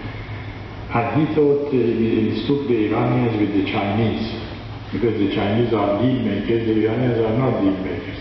So, but after a while, he said he realized that the people to whom he talked, the Iranian foreign minister, Iranian ambassador, they were just actors playing these roles. They had absolutely no power.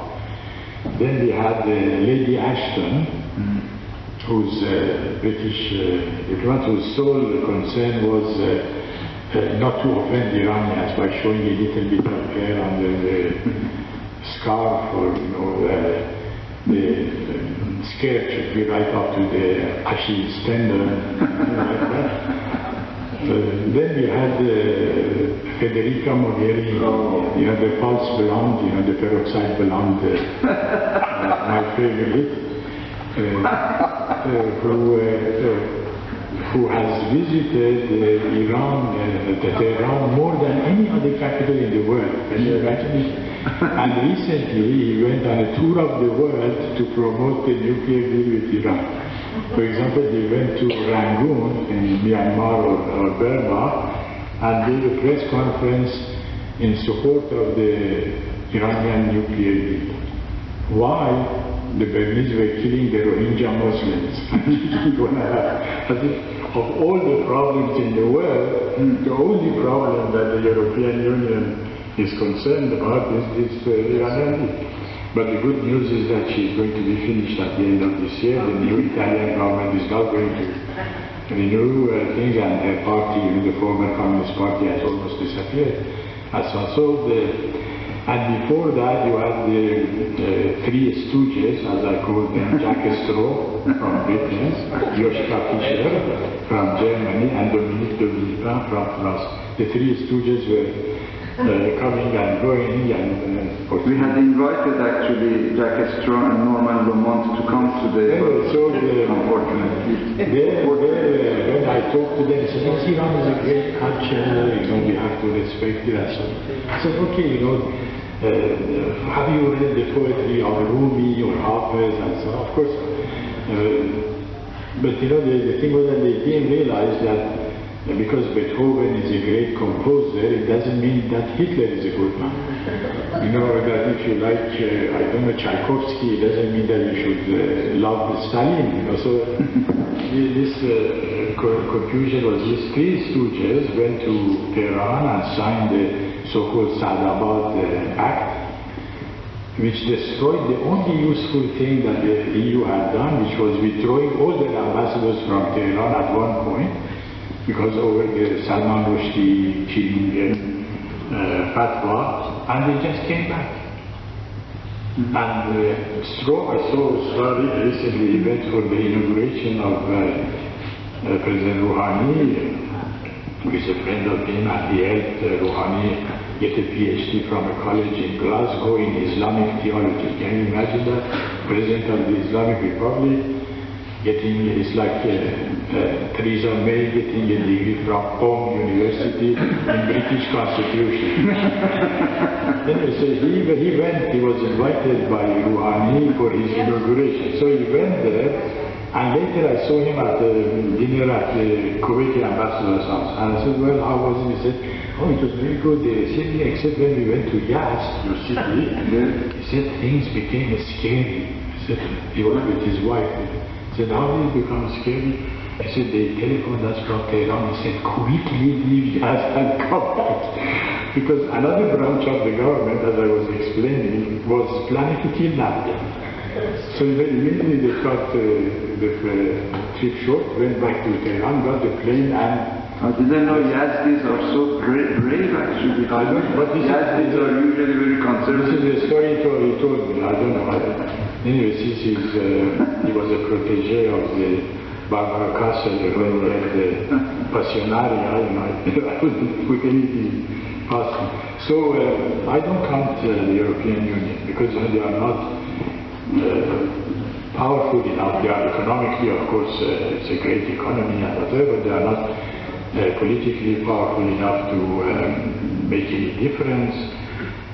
Without the United States, they have no security, they have no influence, but at the same time they hate the Americans. So it's very complicated. And as I said, we have enough problems of our own.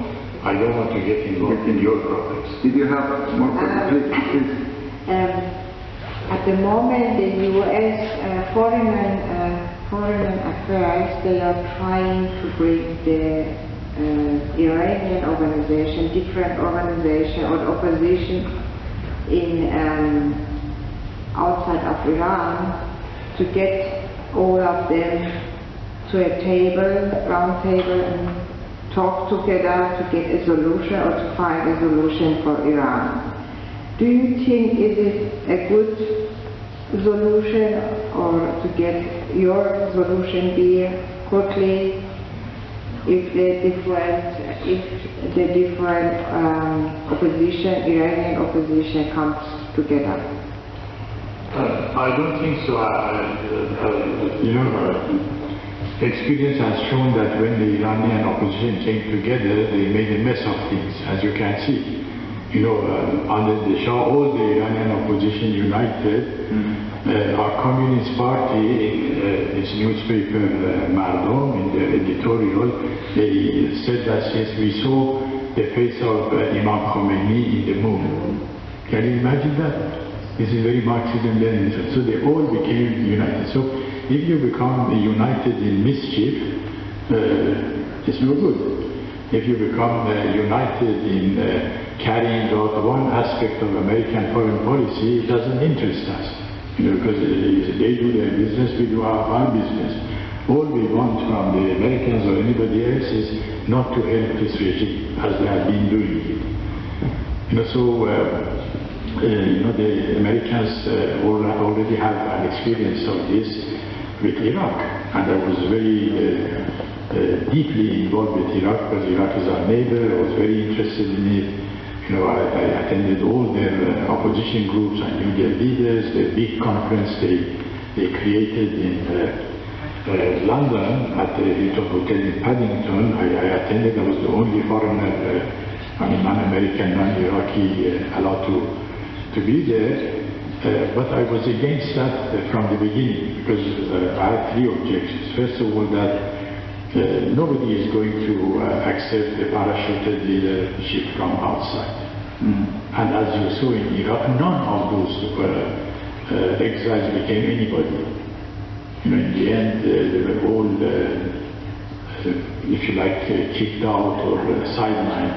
And secondly, you give the regime in place the legitimacy to say that what we are facing is not a genuine popular revolt against us, it's a foreign conspiracy. And that is, of course, as I said, in situations where xenophobia is very popular, is very effective. So this will be the kiss of death. And secondly, the unity that is created is a false unity. Because I knew, for example, the Kurdish groups in Iraq, there were three of them, they all hated each other. And I knew them from the time that we were in Iran financing them, under the Shah. So, I had the longest. Then you have the Shiite groups, I knew them, they hated each other. So, these people who hated each other, they were united because the United States supported them and gave them money. But this is not unity. This is uniformity. Uniformity is different from unity. Unity would have been that if these people talked among themselves and realized that politics is not like a Catholic marriage. You don't have to agree on everything. You agree on 5%. Then you unite on that 5%. That would be genuine unity. But people like Iraq at that time and us right now, we are incapable of doing that. Because we don't have the political education, we don't have time, we don't have the patience, we don't have the cultural tolerance, we don't have the cultural compromise. We'll find it we'll learn it, inshallah, in the future. But at the moment, whatever unity we do under the auspices of any foreign power would be a false unity. Or even under the auspices of one single leader. Like the case of Khomeini, it should be a lesson to us. Khomeini supposedly united everybody. But the 23 members of his Islamic Revolutionary Council, today only one of them is alive, Mr. Khamenei, and the other one who is alive and in exile is Mr. Banisad. All the others were either assassinated kicked out and ended or drowned in the pool. Thank you. I mean, as Hadi Khorsandi, famous Iranian satirist, says, we Iranians don't unite, but when we unite, we bring Khomeini upon ourselves. Amir, Rashid Khan, please, you have a question. Do you have a question? Thank you.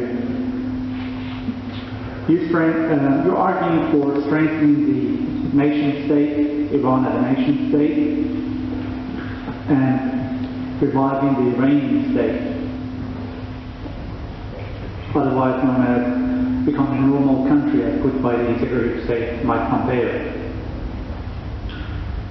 Now, arguably, undoubtedly, the Constitution of 1905 is the foundation of modern Iran as a nation state, and to this date it hasn't been revoked, it has not been abolished.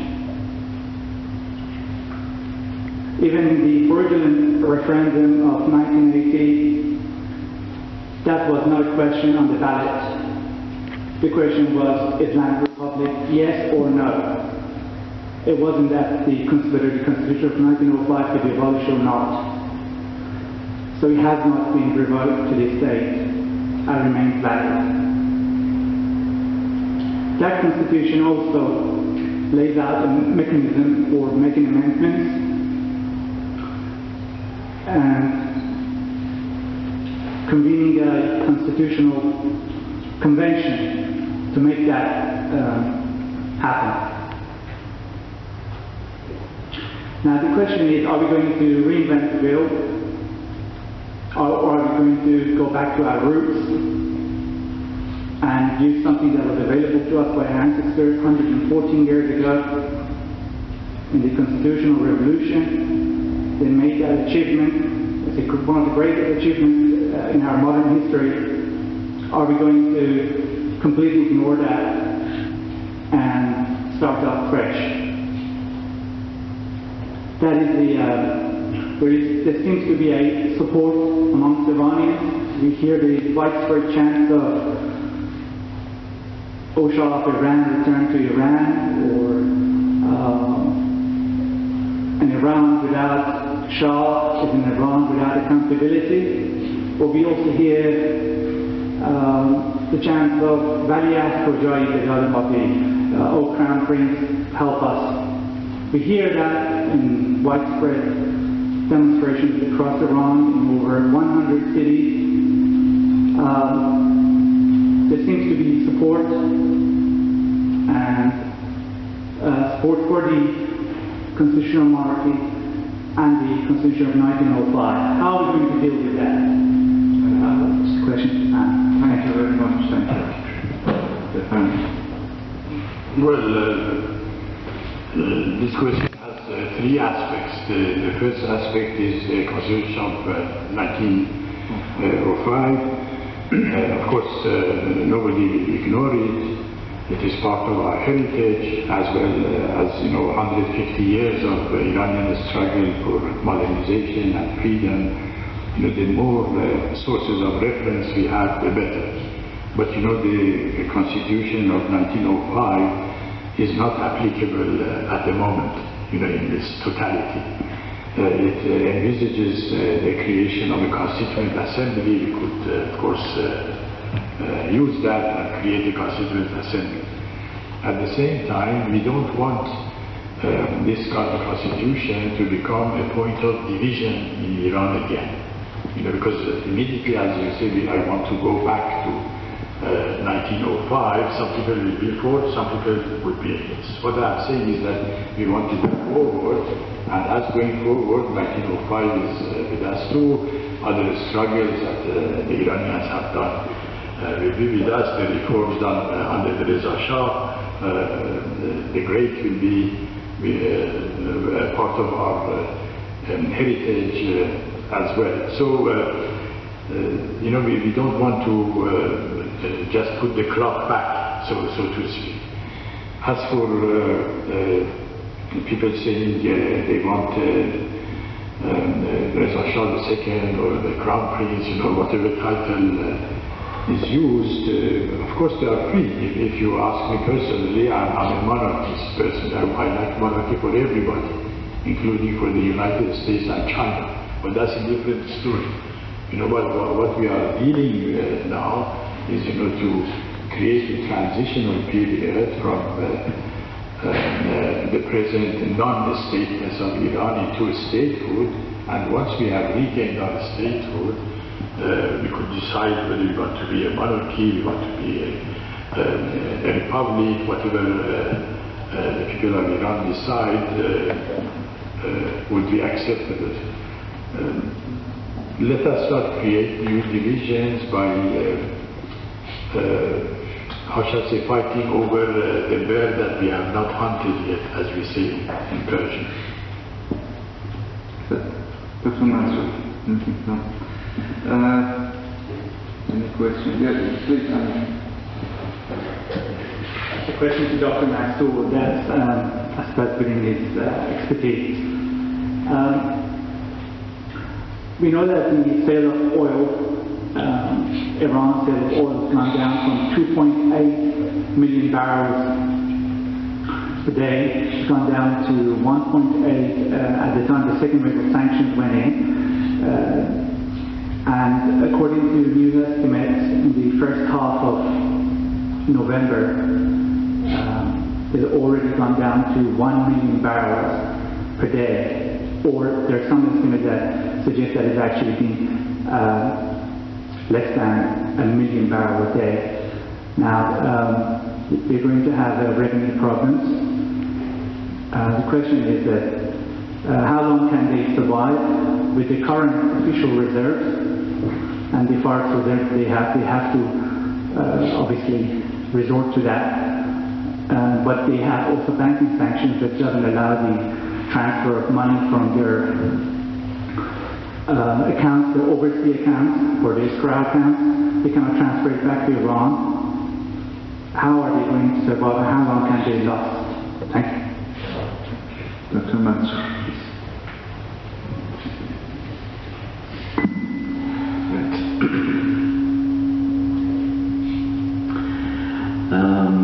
In the previous round of sanctions, Iran had a lot of foreign reserves. It was hundreds of billions. In this round, the maximum that they have is about 100 to 130 billion. And it's not all under their own control. Because possibly China, possibly India, possibly South Korea, and even possibly the United States. So what they have is much less. We can't put a figure because they keep it a secret. It's much less.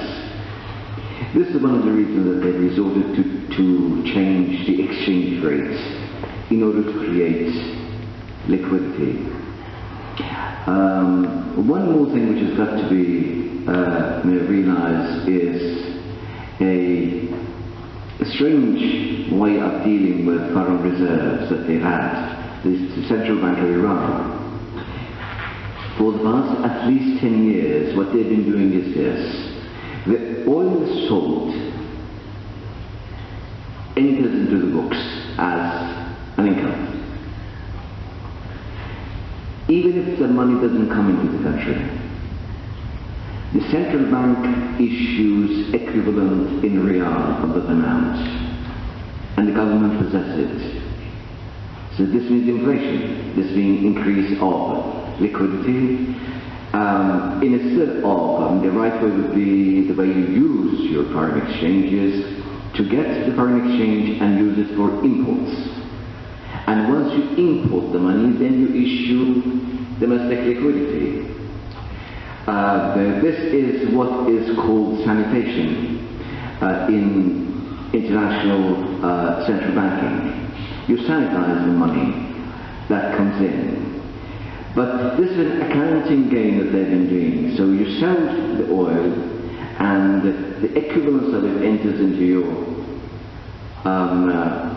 monetary base. Your money becomes inflated. It means you create domestic money. then what do you do with the reserve that you have accrued? What you do is, once you get that money, for example, under Obama, they were allowed to lay hand on some of those monies which were in different countries. Then they do not have to issue domestic money because they've already issued domestic money. But what do? Do they do imports? In order to sanitize, you've got to make importations without issuing the domestic currency. They don't do it. This means that the foreign currency becomes a bounty. Then they can send it abroad. They can possess it the way they want. So this is the accounting game which has been going on, which is a fraud, which is illegal, but this is what Iranian banking, central banking has been involved in. Now going to the reserves. What is happening in Iran is this. I gave the figures of budgets. The budget as it was, not only by me alone, I wrote an analysis of the budget. I gave I think 4 or 5 interviews to BBC, Voice of America here and there. But even in Iran, the Iqtisadi Iran wrote an article which is very to the point. And they predicted that government has no other way than increasing the value of foreign exchange, despite all the pledges that they make. And this is what happened a few months now. So the exchange rate went from $3,500 to $100 to 4,200, and later on to 5, 10, 15, up to 19 and 17. Right. So what they are now doing to manage the economy is to sell about 20 billion of oil income at the official rate in order to make importation of food and medicine, if it really is allocated to those things. But the rest of it is sold in the market, and the market is at the market rate. Market rate is now about 12 to 13,000 pounds per dollar. This goes into the coffers of the government, of course, and inflates the prices. So this is what they're doing. Now, you calculate, is there any way out? They've got big commitments for the armies in Syria. They pay the salary of the Syrian army. And they've got their own armies they've sent from Afghanistan, Pakistan, Iran, and so on. They've got to pay. So this involvement they cannot get rid of. So the point is, financially, you remember what happened to Soviet Union. I think we are approaching that stage. Soviet Union was broken under the heavy burden of its commitments that the economy couldn't bear. And the Reagan administration added to it. Realizing their fragile situation, they started the Star Wars. And the Star Wars was very, very costly. And Soviet Union had to emulate it, had to compete. Entering into that game meant the demise of the Soviet Union. So Iran is entering that sort of stage now. This is why they are just trying to buy time and see what happens. Otherwise you make a calculation, because as François Perrault, the famous French economist, said, there is no miracle in economics. They're all models, mathematics, calculations. There is no miracles. You calculate and see, these are your commitments and these are your revenues. What are you going to do? Next 6 months, what are you going to do? The future looks bleak. There's no solution. Unless something miraculous happens, and I don't think in economics miracles do happen. So this is why they are playing all sorts of games with international players, with Russia, China, here and there, and of course negotiating with the US, trying to find a solution. Otherwise, long term, I mean medium term, 1 year is not very clear what's going to happen. Their existing finances would not tolerate their commitments. Thank you very much. If there is no other question, comments, anything, we'll bring the session to an end. About 7:10 and I would like again to thank Mr. Taheri. Thank Professor Catterall as well, who's been very kind to us, and although we are both here at University of Westminster, but he was kind enough to book the hall for us and do all the necessary arrangements. It was just a facilitator. Thank you, and thanks to Dr. Mansoor, Nazenin Ansari, Mr. Sabi, and all of you.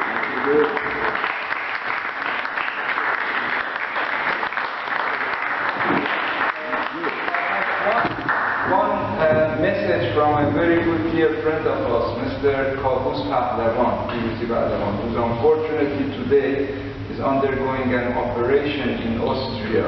He sent his best regards to all of us here, wishing us all good, and his best wishes for a good conference, as well as for freedom of Iran and the future of free Iran and prosperous Iran for all of us.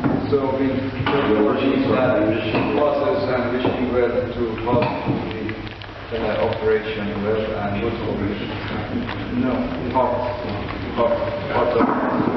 Thank you. Thank you very much.